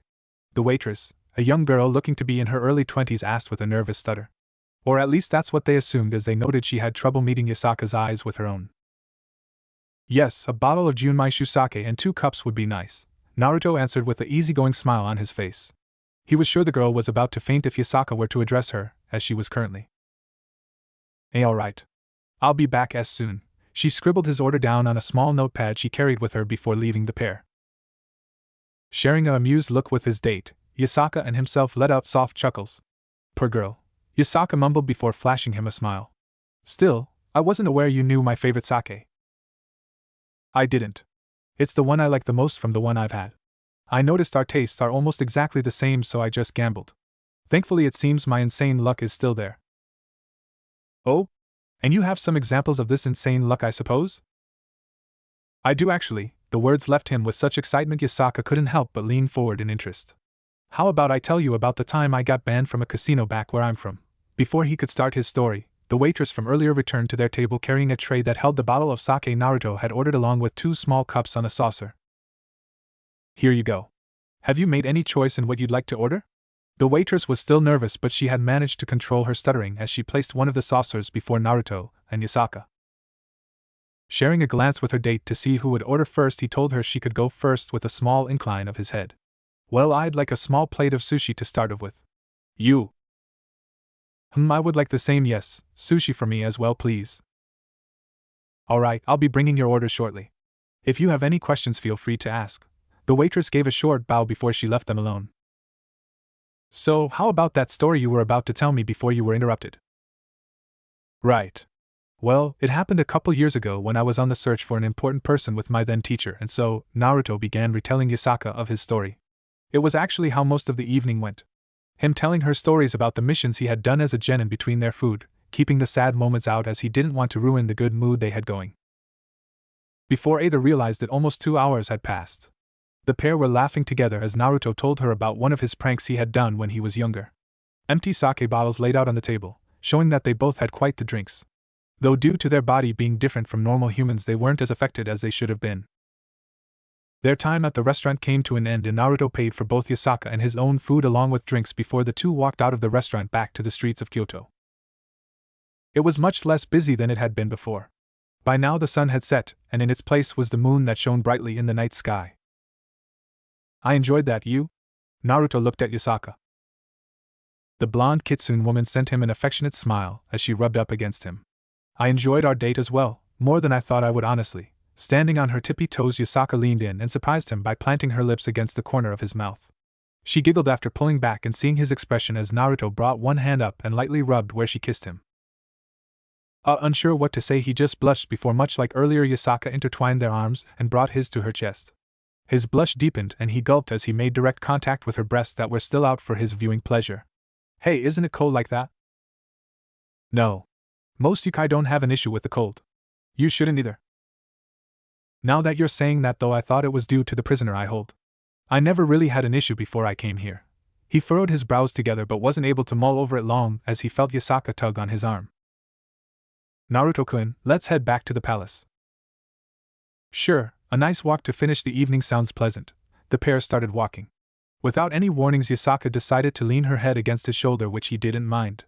She had a nice smell to her, and he wasn't sure what came over him as he suddenly paused, making Yasaka lift her head and turn to face him. Something Yasaka was cut off as Naruto cupped her cheek and felt something soft meet her lips. Surprised Golden stared at equally surprised Blue as the owner of those eyes appeared to be as surprised at his own actions as she was. Yet as their kiss progressed, Yasaka let her eyes slowly flutter close, fully immersing herself in the feelings she was experiencing right now. It was Naruto who first broke the kiss he initiated. He blinked a couple times as if not sure he had just done what he thought he did as Yasaka too opened her eyes, hers holding a glint of lust to them as she tried to lean in and be the one to capture his lips. It wasn't until Naruto softly rubbed her cheek that she exited the trance she had been in, and the glint disappeared and in its place came a blush. Naruto, she whispered out his name as she ran her tongue over her lips. I'm sorry, Yasaka-chan. I'm not sure what overcame me. He averted his eyes downwards in shame. She softly squeezed the hand she was still holding. It's fine, Naruto-kun. He looked up to see her give him a reassuring smile. I'd be lying if I said I didn't like it, but let's just continue heading back, okay? At his nod, she quickly leaned it and gave him a quick kiss before she began walking, and he had no choice but to keep up with her or be dragged along. The journey back towards the palace was done in silence, both wondering how they would continue after this. For they both knew their relationship had changed into something much more. His eyes slowly opened, letting his blue hues become comfortable with the outside world. A grunt left him as he rolled his neck, only to realize that he wasn't actually lying in a bed, which was something he had assumed. It wasn't until he realized that an extra weight was present and on his lap, accompanied by comfortable warmth, that he allowed his eyes to travel down, blinking a few times while he did so. He blushed when he had looked down as identified the weight as Yasaka. She was asleep on his lap, cuddled up against. His kimono was parted lightly, which had resulted in her head resting against his bare chest. Her arms were around him in an embrace similar as he was doing to her.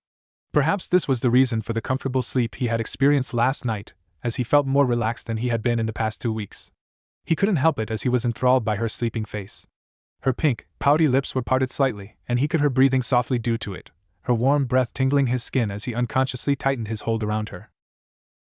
A part of him wished they could stay like this forever, as he felt warmth spread through his entire being. Letting his eyes continue their path downwards from her face, taking in every inch of her pale, unblemished skin, which seemed to be almost glowing with the small amount of sunlight that had entered the room. However, he quickly darted his eyes back up while sporting a blush several shades of red deeper compared to the one he had before. The reason for this reaction? One of Yasaka's breasts had slipped out of her kimono. The enormously large and soft-looking mound jiggled a bit with each breath she took, and he had to fight down the urge to not stare at it. It was hard, just as a certain part of his anatomy, as he couldn't help himself. He had an inhumanly beautiful vixen sleeping in his lap which he was romantically interested in. He'd be more worried if he didn't have a reaction in response to the situation he was in. He was internally debating whether he should push her breast back into her kimono but didn't out of fear. What if she'd wake up to see him and accuse him of fondling her chest while she had been asleep? Or assuming it was him who had brought it out of her kimono in the first place? Yeah. He'd rather not. Getting his blush under control, he looked at her again, this time making sure to not let his eyes wander beneath her neckline. He gained a frown when he noticed some of her long, spiraling blonde hair was in direct contact with the ground as it had likely slid off the sofa. So he grabbed it, reveling in its soft feel for some seconds before lifting it so it was no longer in contact with the floor. A soft sound left Yasaka as he began running his fingers through her hair, his fingers moving upwards where he'd lightly scratched her scalp. Oh, Naruto-kun! His name left Yasaka's lips as nothing but a soft whisper as she leaned into his fingers, still scratching her scalp while also rubbing the side of her face against his chest as she moved her head from side to side. It was quite the sight, really. He'd come to understand that she was somewhat of a flirty woman during his weeks here. Not afraid of flashing him a bit of skin here and there on purpose even. She was a seductive minx if she wished to be, and it was certainly effective on him, and she knew it. But now, as he looked at her sleeping form even with her guard down, and looking defenseless as she did, he just couldn't help but be captivated by her how she looked. It was just something he couldn't control despite how hard he tried and forced himself to.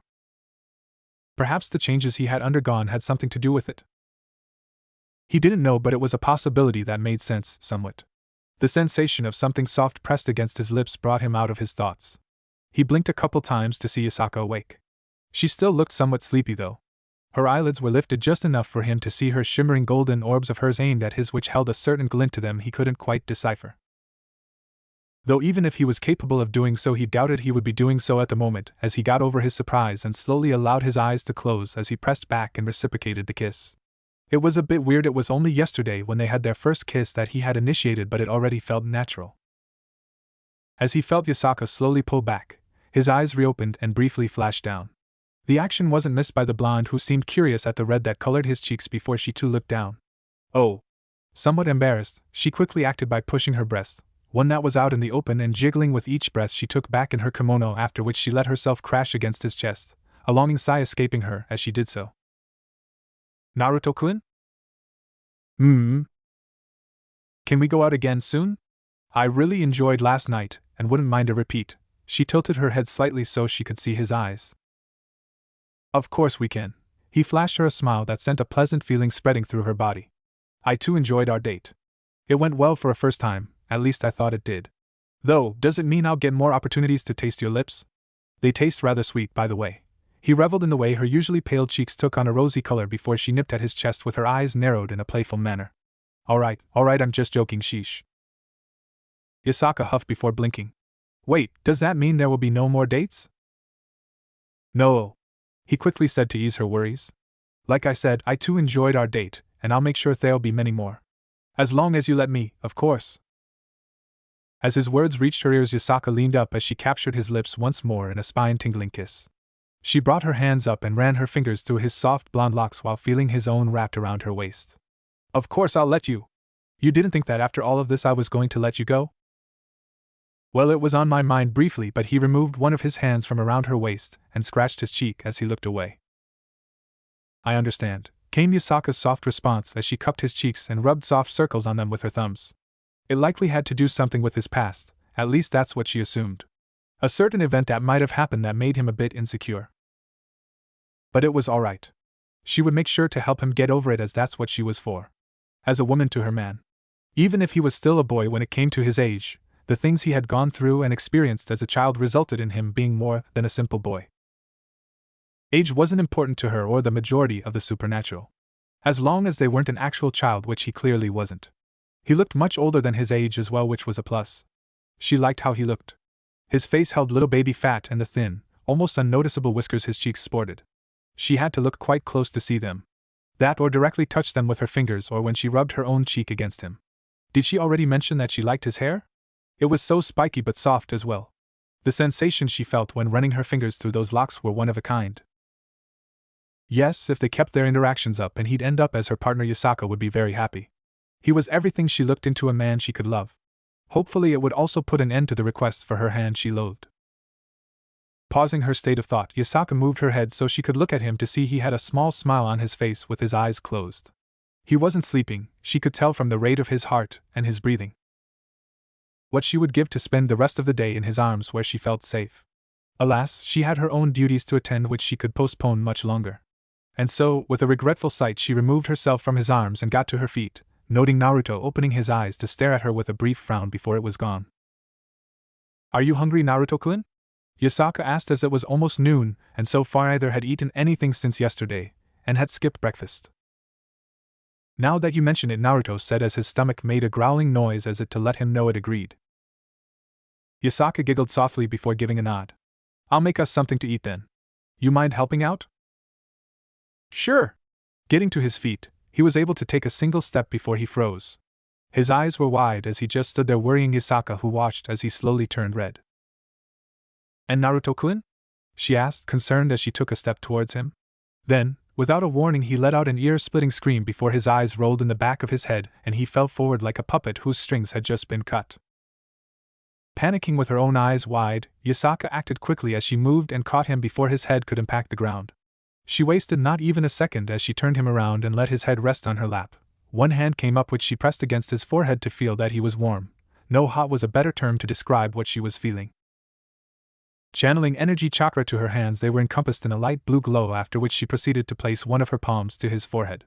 She watched as his facial muscles that were tense slowly relax. His face was scrunched up with small twitches of his eyes here and there as she kept her palm pressed to his forehead, as what she had done had made her hand much cooler. It was a minute, but one that might be the longest minute in her life, as he eventually completely calmed down, his body unmoving with the exception of the rising and lowering of his chest, which had calmed down too. A deep frown marred Naruto's face as he rose to a sitting position. The familiar surroundings of the seal greeted him as he felt himself sitting in ankle-deep water. He grumbled as he staggered to his feet. It was unfortunate that his state of how he appeared here depended on how he was in the outside world. He waded through the water with long strides, his destination being where the kitsune was located at, and find out what had caused him to feel the pain he just did. It felt like his blood was boiling along with the sensation of his body being pulled apart by some invisible force. And it had hurt on a whole new level. Naruto called out as he arrived in the large room that housed the fox. He could already see its form lying there, behind the bars with its head propped on its hands, for it had no paws. "HM?" The giant fox opened one of its eyes as its red iris found the form of its jailer standing near the bars before the very same eye closed. "Mph. What do you want, brat?" Naruto rolled his eye at the large fox and ignored how it addressed him. "I'm quite sure you know what happened that caused me to end up here. Care telling me? The faster you do, the quicker I'm out of here and you'll have your silence back." Silence reigned for a couple seconds, likely due to the fox considering whether or not it should indulge such information before deciding that it liked its silence more than the information was worth. "The pain you felt was because you were being reverse summoned.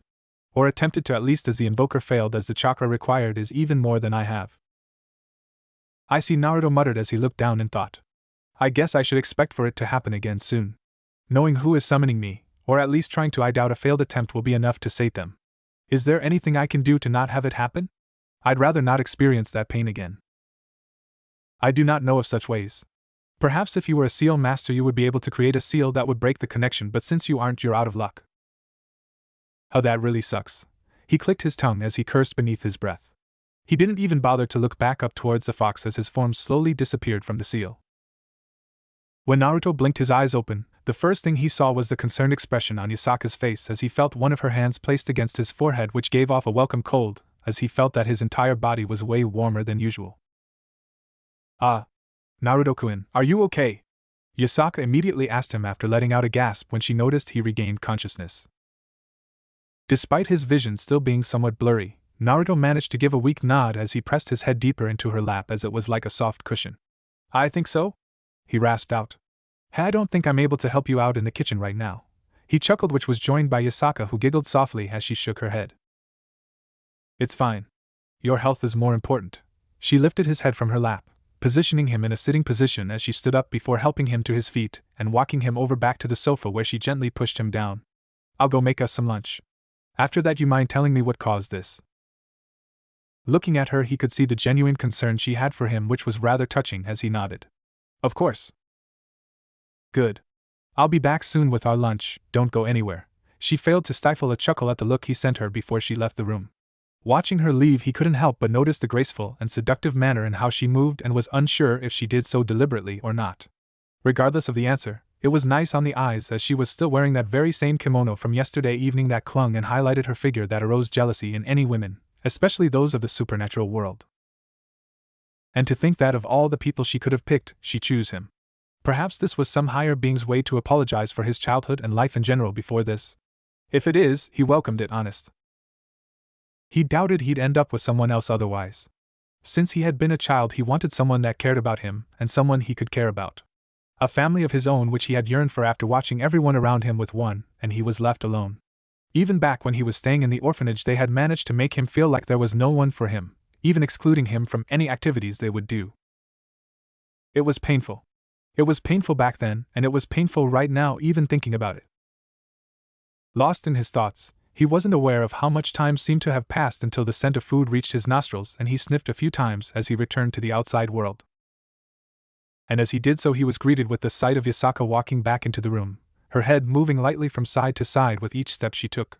She was carrying a tray on which he could see 2 bowls and 2 plates, which were the source of the delicious smell that had by now filled the room. I've returned. Yasaka placed the tray down as she sat down next to him. You seem to be doing much better now. At her question, he diverted his attention from the delicious-looking and smelling food to her, where he gave her a nod. Because I do. Still need to loosen up some of my muscles though, probably take a long, warm bath or something later.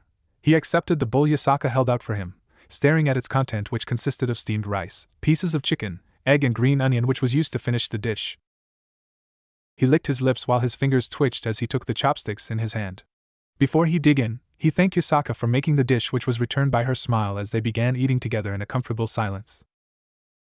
You know, Yasaka spoke up as she played around with her food a bit to tell him something. There's an onsen not too far from here. The hot water works wonders if you need to loosen up your tense muscles. I've used it plenty of times myself after certain days that had me tired. So if you want to, I can arrange something? She looked at him and waited for his response. I would like that. It's much better than a simple bath, so if you could, I would be grateful. All right. I'll send someone over after we're done with the food. Flashing him a smile, she returned to her food just as he was doing. The door opened as Naruto entered the area that held the onsen. Already he could feel the change in temperature as the air was filled with steam that he could feel directly on his bare chest. He was naked with the exception of the towel around his waist and was pleasantly surprised to see that no one was here aside from himself. A quick look around showed that the area surrounding the onsen was nice as well. A forest began not too far away, which was separated by a small creek that ran in front of it. It gave off a calming sensation that was rather pleasant. Deciding that he had wasted enough time staring and that he could do so while actually enjoying the onsen itself, he made his way towards it, where he proceeded to undo the towel and placing it down on a nearby stone neatly folded. Naruto tested the water by brushing his feet against the surface, noticing the water was hot but not in an uncomfortable way. So with that in mind, he sank one foot in first before following with the other. A long, drawn-out sigh left his throat, and he closed his eyes as he was submerged from the waist down in the comfortably hot water. After a minute passed, or at least that's what he estimated, he opened his eyes before slowly making his way towards the edge of the onsen, the side that would provide him with the beautiful view of nature. He rested his arms on the tile flooring that surrounding the onsen, after which he rested his chin on his arms. Time ticked by as he stayed in that position. His eyes had closed, but he wasn't sleeping. Just resting. Though his awareness was severely less as he kept his mind empty of any thoughts. A pair of slender arms wrapped around him from behind, followed by the feeling of 2 very large, soft, and squishy mounds that were then pressed against his back with 2 smaller nubs that he could also clearly feel against his bare skin. It caused him to jolt up and freeze as he swallowed. He couldn't find any words, and what left it mouth were mere stutters as he could feel the 2 mounds move up and down against him. He. A soft, mellifluous giggle met his ears as he quickly recognized the owner of the voice. Why, Yasaka? He asked, and his answer came in the form of those same mounds moving up and down against his back once more. What are you doing? He was still unable to get his nerves under control, as this was the first time experiencing something such as this. What do you mean? Despite his current state, he didn't miss the teasing tone her words held, and a part of him wanted to turn around, but a certain part of his anatomy had risen, and that was a bit embarrassing to him at least. Well, why are you here? He shivered as he felt her hands rub up and down his stomach. Oh? Didn't I tell you it was mixed bathing? Oops, guess I forgot. While the words she spoke made it sound like she was sorry, the way she delivered them clearly showed she had done so on purpose. He felt her remove her hands from around him, and then before he knew it she had spun him around. It happened so fast and unexpected he was unprepared when he laid his eyes on Yasaka's naked form, his eyes unable to look anywhere else as he was able to see a sight of what must have been the most beautiful thing in the world. She was at least the most beautiful woman he had ever seen. Completely naked, her breasts were even larger than he could have guessed. Even earlier today when he caught a glimpse it didn't measure up to seeing those same two mounds right now. They were as big as his own head and for reason wondered if it didn't hurt carrying those two around. He briefly lowered his eyes to her flat stomach before moving up, staying a couple seconds more on her chest before finally reaching her face, which was dusted by a pink hue on her cheeks, not comparable to his own crimson blush, and he placed one of his hands near his crotch to hide the reaction he had gotten from both seeing her and of her feeling him up earlier. You like? Yasaka asked as she pushed her breast up with an arm before letting them fall and jiggle. Naruto didn't answer, or rather was unable to, but she knew that he liked what he was seeing as his eyes were still on her form, which she couldn't help but enjoy. Naruto tried to take a step back but forget that he was already at the edge of the onsen, and so didn't get very far as Yasaka took a step closer until she stood in front of him. There was an inch or so of air between where her breast would touch his chest, which could be closed by her leaning forward, though she abstained from doing so. Hee. Again she let out soft laughter as she looked him over as well, her tongue coming out and wetting her lips. I too like what I'm seeing. She reached out and ran her hand down his chest but not moving beneath his waistline, and he couldn't help but take a breath at her touch. Yasaka, aren't we moving a bit fast? What do you mean? Despite the innocent question, it didn't stop her from reaching out and taking his hands in her own. Both of them, as she even took the one he was using to hide his erection he was currently sporting, as she then intertwined their fingers. Thankfully she kept her eyes on his face, which helped keeping him calm, or as calm as he could possibly be. I'm here to enjoy the warm water. I had no idea you'd be here as well. Naruto opened and closed his mouth several times as he tried to think of something to say, but nothing came to mind, so in the end he settled for a deadpan stare, while Yasaka tried to make herself appear all innocent. Naruto-kun? How about you turn around and I'll help remove some tension?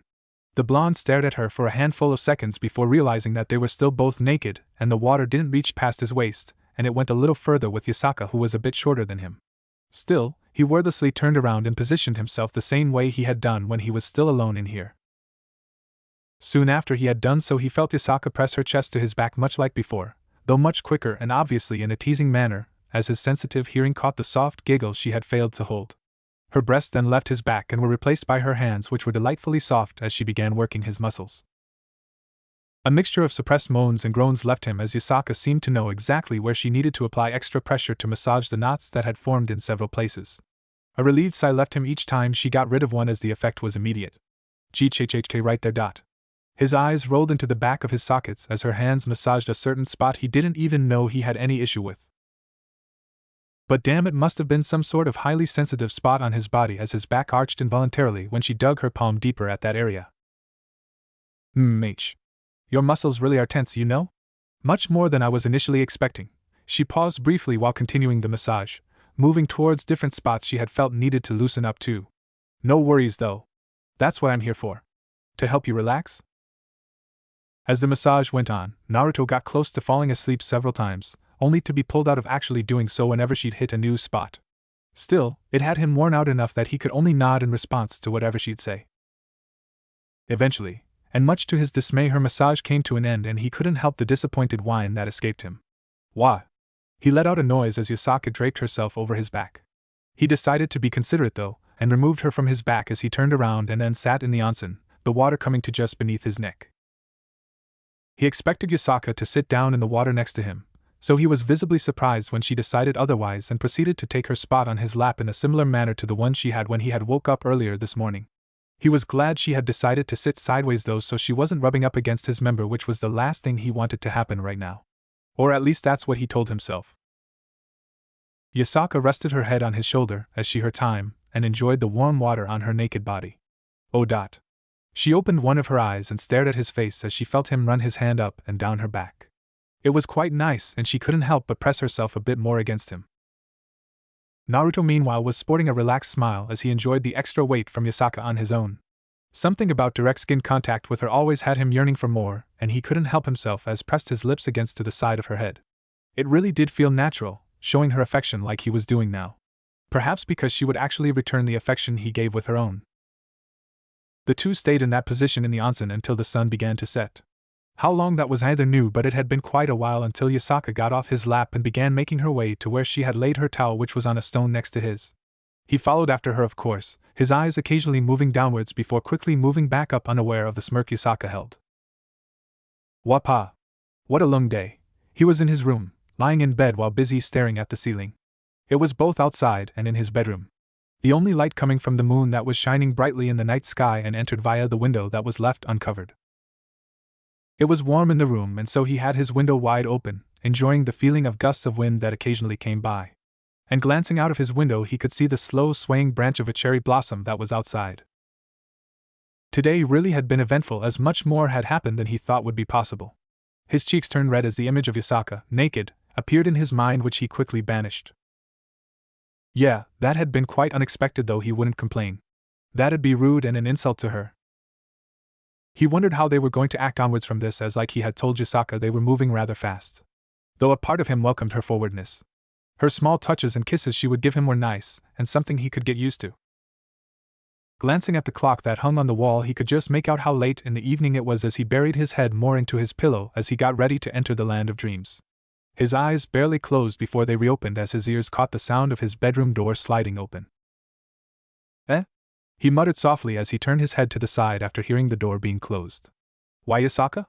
He called out as he noticed a pair of golden eyes that were glowing in the dark room. The moon had moved and was letting in less light than before.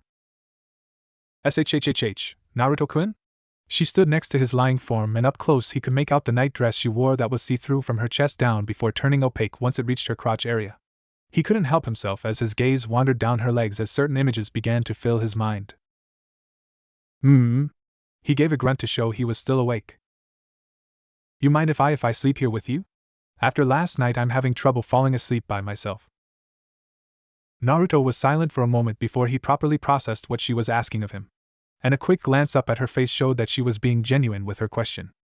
Sure? I mean, I'm not opposed to it. Last night must have had been one of the best nights of sleep he had and wouldn't mind experiencing it again. Something about a warm body resting against his own was very pleasant. After telling her that, he closed his eyes once more as Yasaka made her way towards the other side of the bed. Due to him having his eyes closed, he missed the look of mischief that flashed across her face, though he didn't miss the sound of something soft landing on the ground. But he didn't open his eyes as he really wanted to sleep. Lifting up the covers, Yasaka slid in bed and quickly moved towards Naruto, where she proceeded to press herself up against him, intertwining one of her legs with his while resting her head on his chest. She felt him stiffen the second her skin made contact with his and withheld the urge to let out a giggle. You're naked, whispered Naruto after he took a couple deep breaths as he could feel her large breast press up against his side, one of them even resting on top of him. Let's get some sleep, Naruto-kun. She briefly leaned up and planted a kiss to his neck before going back to snuggling against him. Good night, was the last thing that left her lips as she then closed her eyes and began slowly drifting off. Night, Yasaka-chan, he whispered in return a minute or so after she did, looking down at her sleeping form for some time longer, as he had one hand resting on her back. His eyes never left her even as his eyes drooped before he too was asleep. Joyful laughter rang throughout Naruto's bedroom as the person in question was currently tickling the buxom blonde lying on the bed beneath him. It was early in the morning as rays of sunlight found itself into the room using the window and onto the bed. Estup. Yasaka let out a whine as she writhed on the bed. Her tails were flailing around and lightly slapping against him. It was brief, but for a moment she managed to control herself and took advantage of this by wrapping a few of her tails around his arms and putting an end to his onslaught as he had been tickling her sensitive spots. Her chest heaved as she took deep breaths of air, pouting cutely at that damn smile he wore while watching her. So I guess this means I win? His white teeth sparkled as he flashed her a smile. In response, Yasaka smacked him in the face with one of her free tails, sending him down onto the bed next to her. Wasting no time, Yasaka rose before she sat on his waist, effectively straddling him. I don't know, do you? She tapped her lips with one of her fingers as she put up a thoughtful expression, though it failed to hide the mirth that could be seen dancing in her golden orbs. Lowering herself down, she surprised him with a soft but passionate kiss that sent a jolt running through both of them. She had let his arms free from her tails as she laid there on top of him, listening to the calming beat of his heart. It had been what? A couple weeks? A month? Perhaps a bit more since that night where she had slept in the same bed as him. It was such a pleasant memory. Since then, she had pretty much made his bed hers, as well as sleeping in a large bed by herself after experiencing the warmth became an issue. It just wasn't possible anymore. She kept moving about in her own bed, desperately searching for something or someone, to be more specific, that she could clung on to and share their body heat. In fact, the past 2 weeks she had been pondering about having him move out of this room and share hers. It was larger than the one they were currently in, as it was still a guest room. The bed there was both larger and softer, along with the bigger bathroom that was attached to the room. The perfect room that was just missing a second person Yasaka could share her bed with. They were a couple now. At least, she was pretty sure they were. He had taken her on several more dates the past weeks, which she enjoyed immensely. They had shared several kisses and a bit of groping here and there. They had seen each other naked, multiple times now, even when not including the time the two had spent in the onsen back then. She was happy and could tell he was too. He was the missing link in her life that she had been searching for. A person she could trust and returned her trust with his own. Her life partner, a mate that she would be able to grow old with and have a family with. Yes. The only thing that awaited them was to consummate their relationship, something she had been looking forward to and fantasizing about in secret. Though she was quite sure he had the same thoughts running through his head as her. She was sure he'd be elated to know that she hadn't been touched by any other man than him. While she no longer had her hymen, she never had slept with someone before. Usually she'd push through her mating season with the simple help of her own fingers, and she was looking forward to going through it with an actual person. In the past she had gotten numerous offers of yokai or other supernatural beings that loved to help her get through her heat period, but she denied each of them. And now, after meeting Naruto, she was glad she had, as she had planned to give herself to him either when her next heat period arrived or when they'd consummate their relationship, whichever would come first. Naruto-kun? Yasaka lifted her head, resting her chin on his chest as she gazed at him. HM?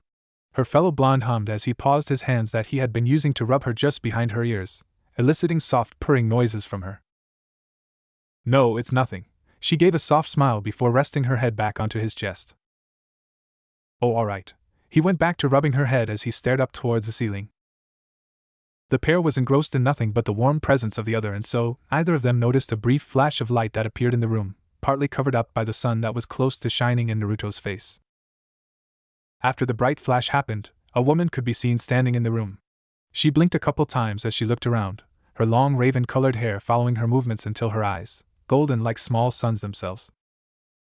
The woman's eyebrows rose when her gaze came to rest on the two people she was seeing lying on bed, as she found herself in a bedroom of all places. Yasaka? The woman asked as she noticed the 9 golden tails swishing in the air behind the woman. Her voice held a regal tone to it, along with a commanding undertone that complemented it well.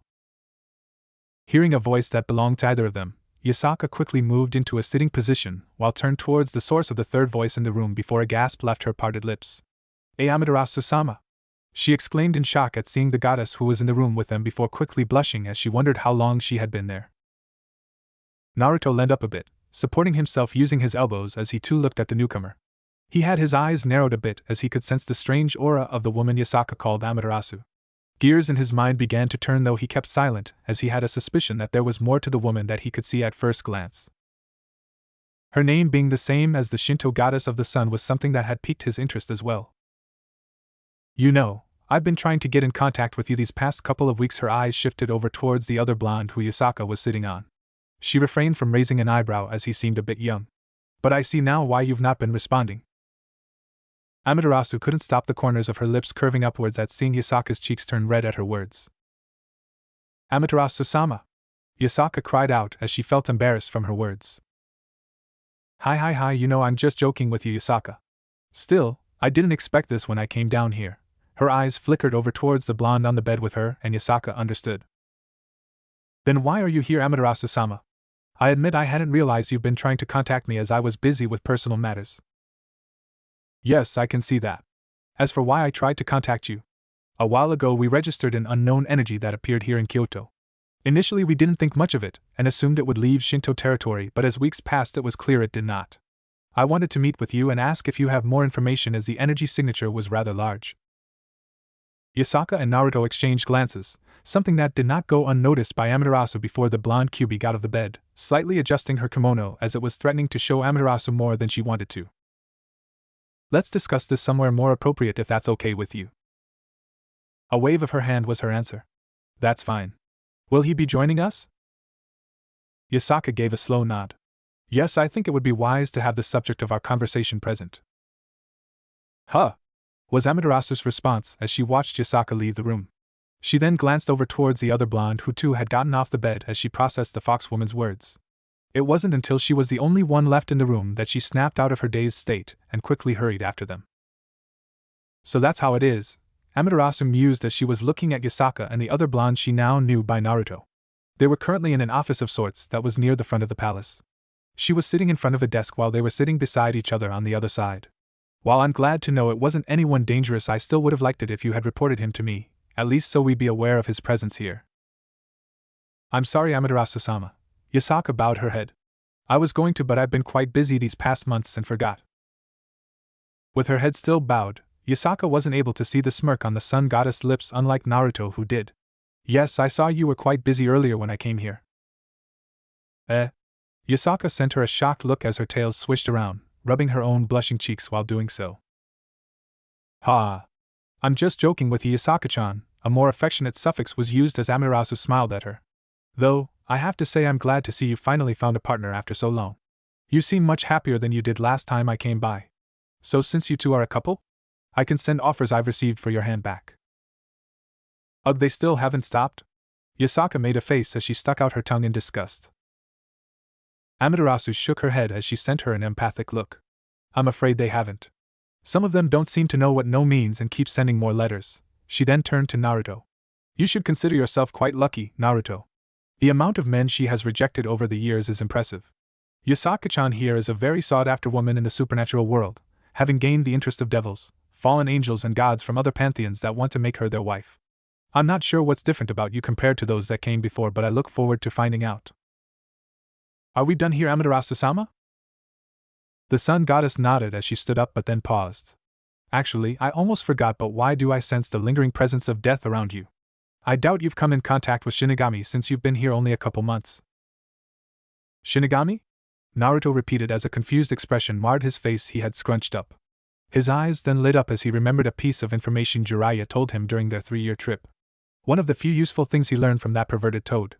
And it seems the two women in the office noticed as well as they looked at him to continue. When I was born, a Kyuubi attacked the village. In order to save the village, they had sealed it within me. He frowned briefly at that. And in order to seal it, they had invoked the Shinigami to help as it was too powerful to do on their own. So yeah, I'm pretty sure that must be why, but I'm not sure if it has any connection with the Shinigami here, though judging from how you were able to sense it, I think it does somehow. Interesting, but yes, I can sense that the energy is the exact same.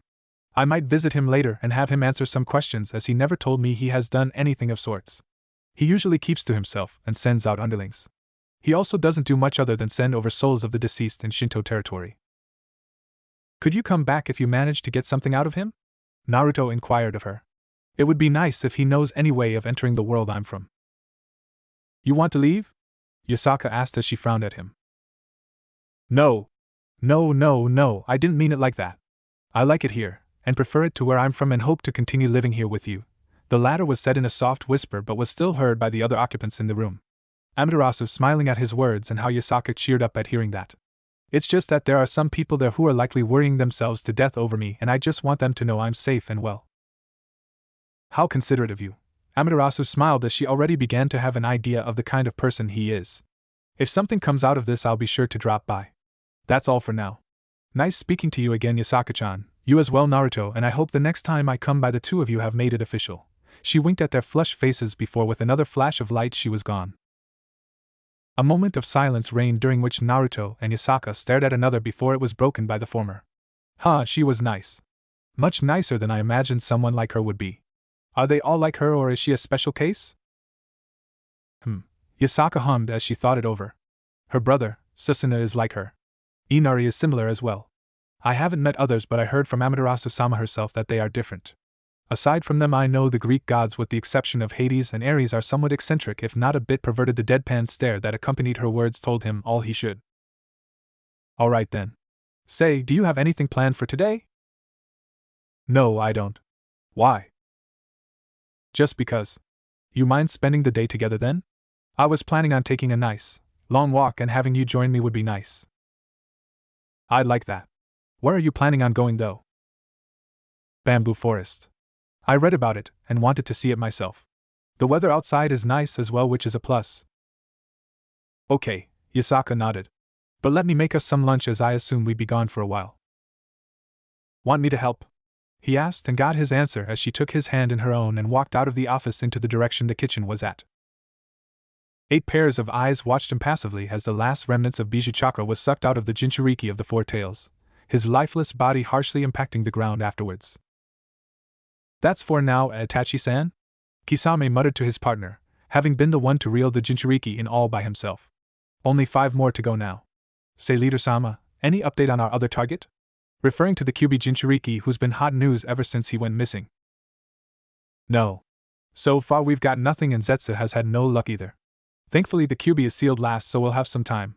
If it comes down to it, Zetsu reported that there's a boy trained as a monk at the fire temple who has traces of Kyuubi chakra in him.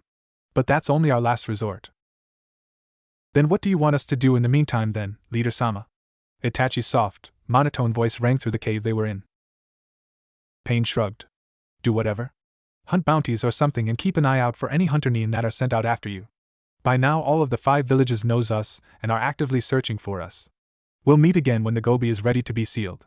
With that he broke the connection as the holograms belonging to the rest of the Akatsuki disappeared until it was only him and Konan who were left. Wouldn't it be wise to have them help out the other members in capturing the Bijou? No. Each of them have been given an assignment, and if 2S rank shinobi can't even capture a single Jinchuriki, then they're not even worthy of their rank. So far the only ones that have been trouble had been the Nibi and Yambi, and that's only because their Jinchuriki knew how to harness their powers.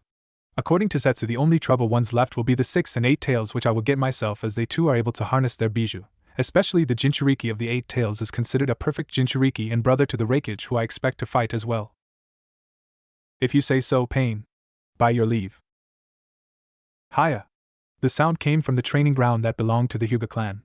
A figure could be seen there repeatedly lashing out against a log with quick pokes before finishing with a palm strike which caused the log to explode into splintering pieces. The person responsible for the log exploding jumped back as to not get hit, panting a bit as they had been at it for the last half hour. Hinata-sama, a voice came from behind her, prompting her to turn around to see her cousin, Niji, standing there with a frown. Don't you think it's wise to take a break? You've been at it for quite some time and I doubt it's good on your body if you keep this up. Hinata shook her head. Sorry, Niji and I can't. I have to be strong for when Naruto-kun returns. I need to be able to stand beside him and perhaps tell him how I feel. Despite how much she had improved, she was still unable to completely rid herself of the stutters whenever a certain blonde was the topic. Seeing how she was determined, Niji could only let out a sigh. Very well, at least be mindful of your own health. It would do no one good if you end up passing out or damage yourself in the long run. Niji turned around and began walking off before he paused and looked over his shoulder. By the way, the rest is meeting up at Yakiniku for lunch in half an hour. Just thought I'd let you know. Despite not looking at him, Hinata still nodded. Hi, tell them I'll be there.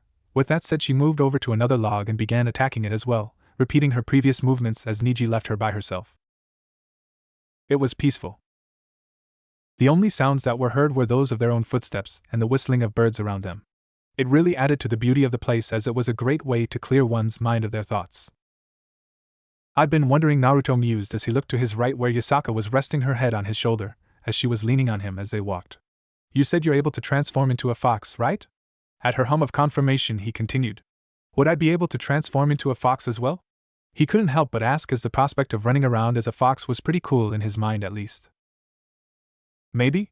Yasaka moved her head a bit so she could stare at his face. According to what you said and what we discovered, it seems to have altered your DNA and turned you into a yokai, so theoretically you should be able to. We could try one of these days somewhere secluded, as I'm unsure how large your fox form would be if you have one. Right. I remember you telling me that yours is rather large, though I wonder how it would compare to the ball of fur I have in me, which is around 40 meters give or take, not counting the tails, which are as big as its body. That big? Yasaka let out a gasp as she lifted her head from his shoulder. That's double the size of my fox form and then some, not counting the tails either. Yeah, one of its eyes is bigger than me. It makes for quite an imposing sight. A period of silence followed as the pair continued their walk through the forest before Naruto suddenly spoke up. I'm just glad I didn't end up with those stupid-looking ears it has. A strangled grunt left him as he felt his chakra burn as if it heard his comment. Are you okay? A concerned Yasaka asked as she took note of his pained expression. Yeah. He flashed her a smile as he closed an eye, ignored the burning sensation that slowly tapered off. Is it normal for there to be not a single person here? I had hoped it wasn't busy, but we've been walking for quite some time now and haven't come across a single person. Yasaka blinked at his words as she realized he was right, and it most definitely was not normal. It's not. She straightened herself and became more alert as Naruto did the same. Their eyes darting around, fingers twitching and ready to take action at moment's notice. Without a warning, Naruto's arm shot up as he placed Yasaka behind him. Holding in his hand was a light spear he had caught which had been aimed towards Yasaka's back. I know you're there, he called out as he let his gaze roam their surroundings. No reply came, however, and no one showed themselves either. So with narrowed eyes he twirled the light spear in his hand before throwing it like he'd do with a kunai, sending it flying towards a seemingly random area in the forest. That was close. A male's voice was then heard and they watched as the air distorted like some kind of illusion was broken, revealing a trio of black-winged men floating in the air where he had sent the spear flying. Fallen angels. He heard Yasaka growl out from behind him as she stepped forward. You three. Why are you trying to kill us? Does Azazel want a war to break out? To her surprise they scoffed. Azazel? That perverted idiot is none of our concern. He's too busy playing with sacred gears and fooling around, and we had enough of him. If it wasn't for his wings we would never have followed him to begin with, sneered the four-winged fallen, which they assumed to be the leader of the three given that the other two only had a single pair of wings. Indeed, one of the two winged ones said next. We had enough of listening to the man preach about peace and that shit. We're fallen angels, committing sins is in our blood. It's a shame you managed to survive though, but after seeing you I think we have to thank that blonde over there. While impressive that he caught our spear, we'll make sure to kill him quick before we're going to have some fun with you. He leered at her, licking his lips as he was taking in Yasaka's form, pretty much unclothing her with his eyes. I take it we aren't your first target? Naruto asked as he calmed himself after hearing what they were going to do with Yasaka, even if the chance of that happening was pretty much zero, as he had no doubt she could easily dispatch of them. It appeared that they didn't recognize her though, which worked in their favor. Of course not, their leader said as he let out a pleasurable sigh. There's a reason it's so devoid of humans. Their screams were like music to my ears, especially those of the women we wore out. Naruto sent a concerned look at Yasaka as he noticed her fist clenched tightly, as it was clear what they were insinuating what had happened here, in Kyoto, which is under her care. So having heard enough, Yasaka let out her ears and tails, reveling at how quick they shut up, and their expressions turned fearful as they realized they screwed up. Guessing that they were likely going to flee, Naruto moved in a burst of speed as he appeared behind the three and planting his feet into the back of the leader with enough force to send him crashing to the ground in front of Yasaka. Still in the air, he rotated his body and lashed out with another kick to one of the remaining fallen, who was hit in the side of his head and sent flying back, breaking a couple bamboo stalks with his body. The remaining fallen tried to flee after seeing what had happened to his two comrades. He didn't get far, however, as Naruto just managed to grab a hold of his leg and pulled him down before delivering a flurry of punches to certain areas of his body, mainly his arms, as he could feel his bones break from his chakra-enhanced punches. Meanwhile, as Naruto was busy with his opponent, Yasaka made quick work of the proclaimed leader, who had crashed harshly into the ground by breathing out a stream of blue flames, courtesy of her fox fire. She made sure to hold back as she wanted each of them captured for their crimes. So when she stopped breathing flames, it showed the apparent leader lying face down with his back burnt. His wings were no longer there, as she had burned them off. Looking over at Naruto, she saw him standing up as another unconscious fallen laid at his feet after having been sent to the ground, and having had him landing on him, while driving his knees into his chest. Naruto dragged him towards his leader by his leg, where he then proceeded to drop him on top of him, exchanging glances with Yasaka as their third member should still be around, as either had noticed him leave. Creating a couple clones to watch over the unconscious ones just in case they would wake up as the pair walked towards several bamboo stalks had been brought down. They both could see an arm sticking out from beneath a pile of bamboo, which has Naruto raise an eyebrow as he was quite sure he hadn't kicked him that hard, but oh well. He lifted a couple of the stalks before, much like he had done with his friend, dragged him out of there and over to the rest. So what now? Naruto asked Yasaka as he stood with her next to the pile of unconscious bodies with his hands resting on his hips. Can you spike your chakra? It should act as a beacon and result in some Tengu arriving who can take them in custody. Complying with her words, Naruto formed a ram seal with his right hand as he released his chakra in a sudden burst, more than enough to be sensed throughout Kyoto by anyone that's a sensor. It didn't take long before the first couple Tengu arrived, who bowed in respect towards Yasaka, who then pointed at the bodies on the ground. I want them locked up in jail while being monitored. Also, I want the rest of you to search the forest and bring back any bodies you might find. Make sure to tell anyone that arrives to join in. Naruto-kun and I will be heading back, and I'll be sending a message to Azazel and request a meeting regarding what has transpired here. Let's go, Naruto-kun. She tugged on his arm as they began making their way back towards the palace as the Tengu went to work. Humph. The nerve of that man. Yasaka grumbled with a huff as she plopped herself down next to Naruto, where she proceeded to quickly snuggle up against. You talking about this Azazel person? Naruto questioned as he rubbed her back in hopes of calming her. Yes, came Yasaka's muffled answer as she buried her face into his chest, taking in his scent, which she had come to like and often helped her relax. I see. I take it you managed to arrange a meeting of sorts? He felt her nod as her arms wrapped themselves around him in a tight but welcoming hug. And what's been decided? He'll be coming here next week, Friday to be exact, to discuss the repercussions for what his men have done. For despite them claiming they were acting on their own, with Azazel being Grigori's leader, the fault also lays with him. Do you want me to be there as well? He whispered into the ears on top of her head, making them twitch cutely before he gave them a playful bite. Yasaka jolted as her grip on him tightened before leaning back and sending an adorable glare. Yes, it would be nice to have you next to me during the meeting. Changing topics, do you want to move out of your room? Move out in what way? Where am I going to sleep then? My room, of course, she said matter-of-factly as his chin came to rest on top of her head. I think now is a good time, right? I mean, we've been sleeping together in your room the past weeks, and as nice as it is, the room is a bit small, at least compared to my bedchambers, which have been empty. We're a couple now, right? So it's normal, I think? Naruto chuckled warmly as Yasaka rambled on, silencing her as he leaned back and lifted her face by her chin before claiming her lips in a soft, tender kiss which was reluctantly broken. Sure, Yasaka-chan, I'll have some clones move my stuff over later. The radiant smile she graced him with assured him that his choice was the right one. The air in the room was tense. Very, very much so, and to claim otherwise would be nothing but disingenuous. He was sitting at a table, an ordinary wooden one that was in a decent-sized room. Sitting in the chair next to him was Yasaka, clad in her shrine maiden attire, and currently her golden orbs were staring at a pair of violet ones which were also the cause for the atmosphere in the room. Azazel was his name. A fallen angel with 12 wings and the leader of Grigori, who was here on request of Yasaka regarding the event that had taken place earlier this week. The man was tall. His hair was black with blonde bangs a shade different than Yasaka's or his. He sat there with one leg thrown over the other, a smile on his face as he watched Yasaka, a tad bit too intense for Naruto's liking. Yeah, he didn't like the man. Mainly due to how he was eyeing Yasaka since arriving here. He easily recognized that look as he had seen it in several men when he and Yasaka would be out on a date. It was a look of interest, though the man sitting there didn't even bother to hide the lust that was there when he first arrived. He was happy, however, to see Yasaka's stoic act, not responding to anything the man was trying to do, as he had been called here to handle matters between their factions.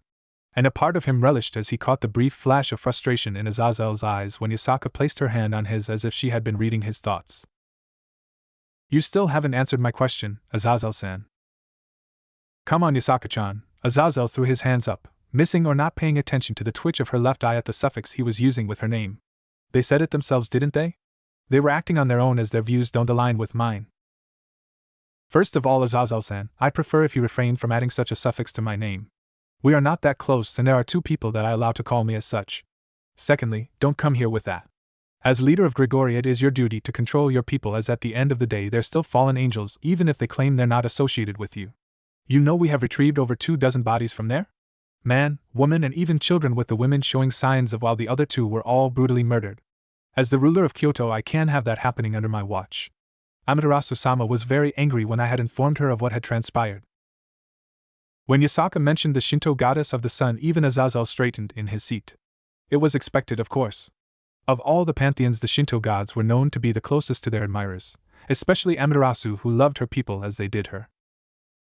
It didn't help that her position as supreme goddess wasn't just for show, as her domain over the sun eclipsed even Apollo and Ra's combined.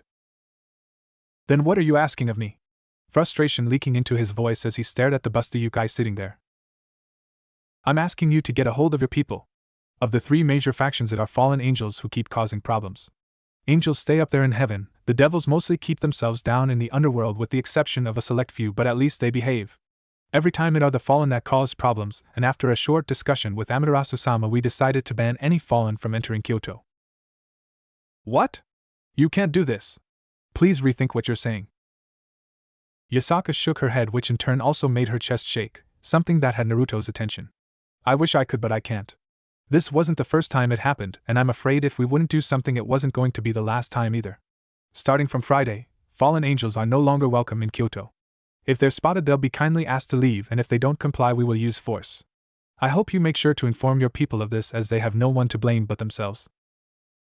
Azazel opened his mouth ready to protest, but a single look from Yasaka had him close his mouth without uttering even a single word. He could see it.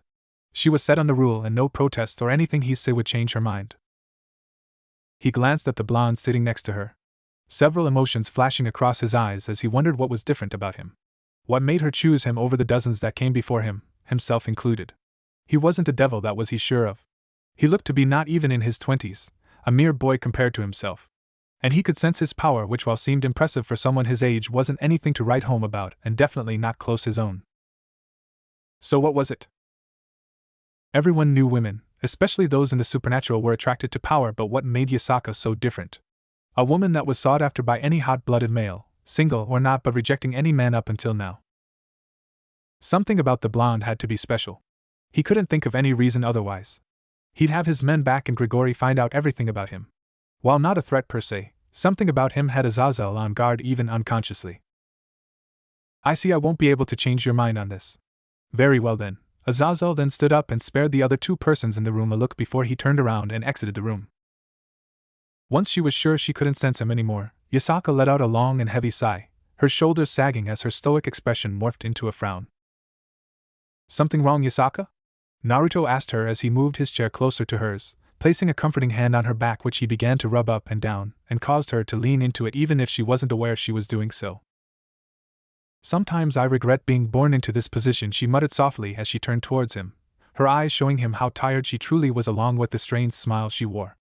Unable to bear seeing her like this, Naruto lifted her up and placed her in his lap without any protest and held her close, pressing his lips to her temple and enjoying her body pressed against his. Naruto was caught off guard, however, when Yasaka suddenly turned her head and mashed her lips against his. Her soft hands came up and cupped his cheeks as he was still stunned, allowing her to deepen the kiss and slip her tongue in, which proceeded to roam the inside of his mouth. It wasn't until he felt her grinding back and forth in his lap that he snapped out of his stupor as his tongue started to engage hers as saliva was exchanged. The couple were moaning in the other's mouth as Naruto's hands were busy kneading the flesh around her hips. Yeah, Yasaka and Naruto managed to get out as they parted from what had to be their most intense kiss yet. His tongue flitted over his lips, now moist from a mixture of their saliva as they were both panting. His eyes searched out hers, and when they met, his breath hitched in his throat. He was staring at orbs of molten gold and reflecting a handful of different emotions, but the one at the forefront was lust, followed closely behind by another one that was directed towards him and had his stomach flutter. Naruto, came Yasaka's soft murmur. I want this. The words left her throat with a purr as she lowered her hand between them, where it came to rest right on top of his crotch as she returned to slowly grinding back and forth on his lap. Naruto swallowed. His hands were shaking as Yasaka continued her ministrations, but the shaking was from what she wanted, which was him. He would be lying if he said he wasn't interested in her either, but God, he was nervous as well.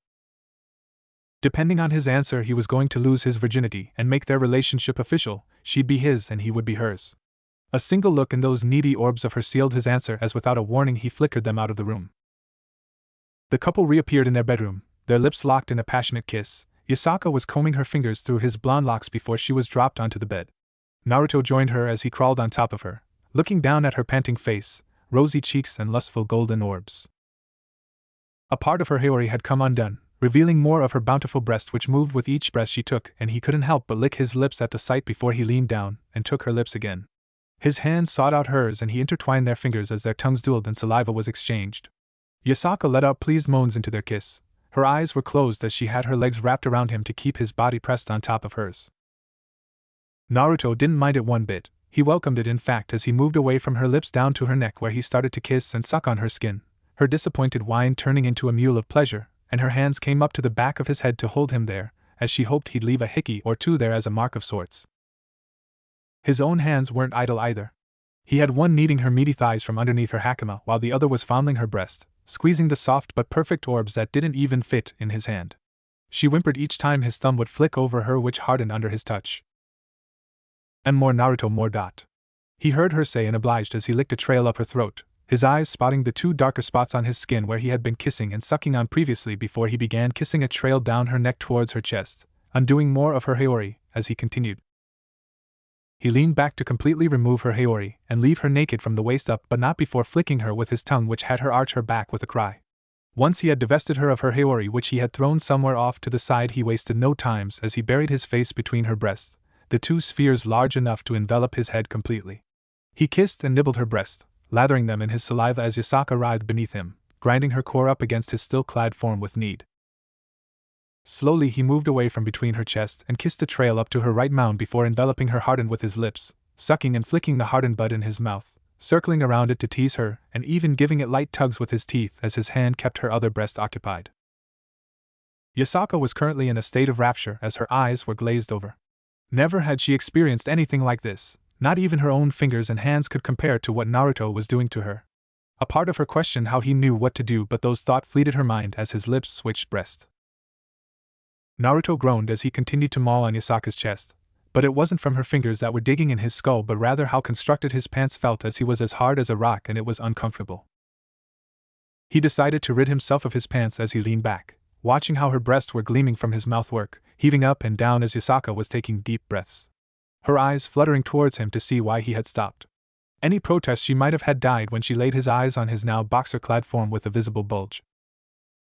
Wetting her dry lips with her tongue, she reached out with her arms and pulled him down, sharing a brief kiss before she rolled them over so she was now on top. "Since you've attended me, it's my turn to return the favor." The smile she wore as she told him that caused him to gulp as he tried to prepare himself. Yasaka ran her hands up and down his chest, feeling the light twitches of his muscles as she flicked his with a finger, making him hiss before he was silenced when Yasaka initiated another rough kiss and subdued his tongue with her own.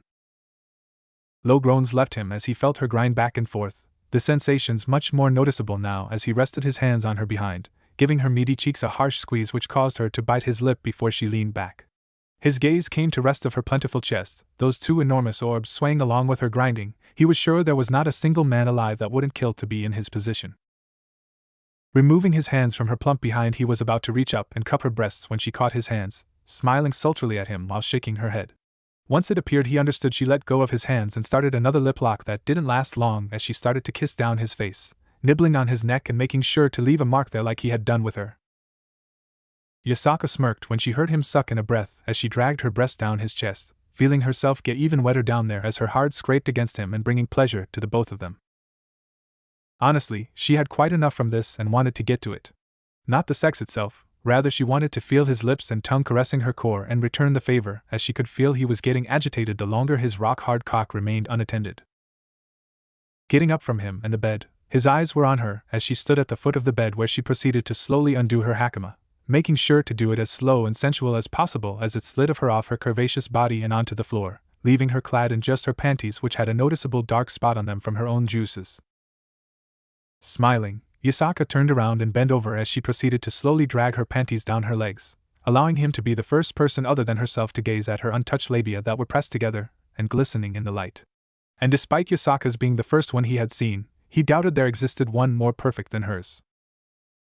Kicking her panties off, she turned to face him, using her arms to support her large chest with her head tilted slightly as she wore a coy smile upon seeing the tent in his boxers. She stared at him expectantly, and he seemed to understand after a couple seconds as Naruto took off his underwear, so he was lying on the bed naked, a small blush dusting his cheeks as he noticed her hungrily stare at his anatomy, which had taken her complete attention. Yasaka moved back to the bed, crawling towards him on all fours that made her chest bounce about. She stopped once she was positioned next to him, and before Naruto knew it, his vision was obstructed by something that brushed against his lips. It radiated warmth, was moist, and smelled both strong and sweet to the point it pulled him in a trance, and before he even knew it he parted his lips, letting his tongue free as he began to lick, suck and kiss against Yasaka's lower lip as her thighs tightened around his head.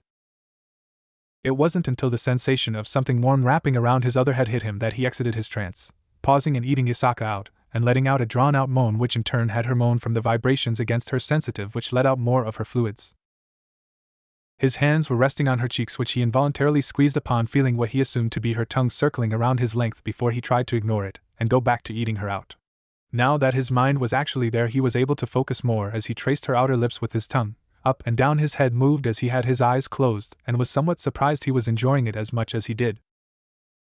He tried to lick up all of her fluids, but more would join every time he got rid of a little, savoring the sweet taste before he decided to get a more direct taste as he parted her lower lips and entered her with his tongue. Yasaka hissed at the unexpected move, pressing her thighs even harder against his head as she accidentally pressed her teeth around the head of Naruto's.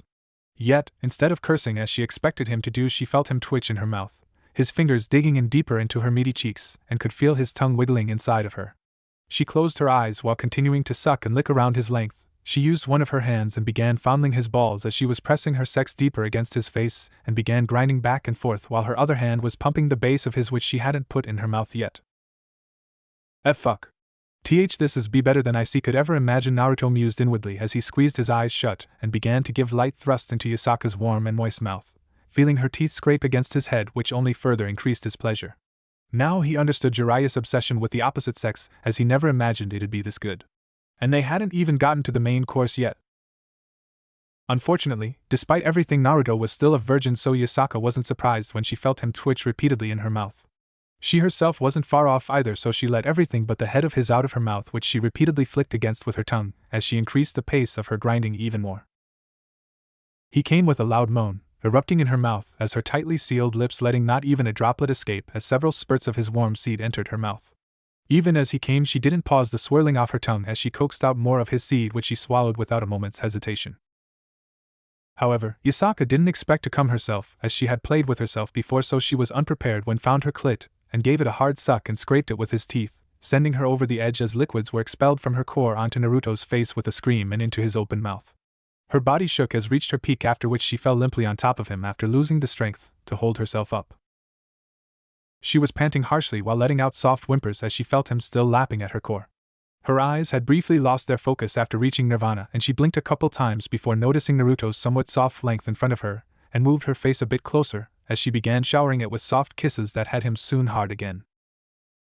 Once Yasaka noticed him no longer attending her core, she rolled off of him and onto her back. She was still taking slow and deep breaths, giving Naruto a show as he was supporting himself using his elbows and watching her bouncing breast. The blonde was about to move over to her when he was beaten to the punch when Yasaka lifted herself into a sitting position and then crawling towards him. With a hand on his chest, she pushed him back down before she proceeded to straddle him. Her wet sex was rubbing against the underside of his, causing both to shudder until Yasaka stopped. Naruto-kun, she called his name softly, making him stare up at her only to lose his breath when he met her eyes. I'm giving myself to you. After this, our relationship will be official. You'll mine as I'm yours. I know. I'll be yours as long as you'll be mine, he returned with a small stutter as the emotions in her eyes threatened to overwhelm him. He definitely wasn't prepared for the radiant and pure smile she sent him upon hearing those words as she reached down while lifting herself up, taking a hold of his length and lining it up with her warm core. Slowly, oh so slowly, Yasaka lowered herself, pausing briefly as the pair let out a moan when the head of his made contact with her entrance. After a short pause, Yasaka continued with her descent, moaning loud and lully when the tip of his penis was engulfed.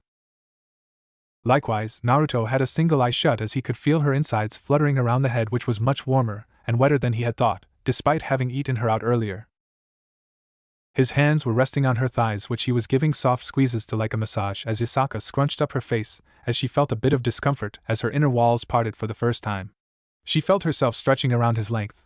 Her walls were hugging the invader to her body tightly as she continued to feed more and more of his into her dripping. Once the entirety of his length was buried deep inside of her, she was sitting on top of him, unmoving as she was getting used to the sensation assaulting her senses currently. She was glad Naruto didn't move either, which, unknown to her, was because he almost blew his load right then and there as the tight confines surrounding his member were, well, he had no words to properly describe what he was feeling. Yasaka began to rock her hips back and forth slightly, signaling that she was ready to start, which brought him back to earth.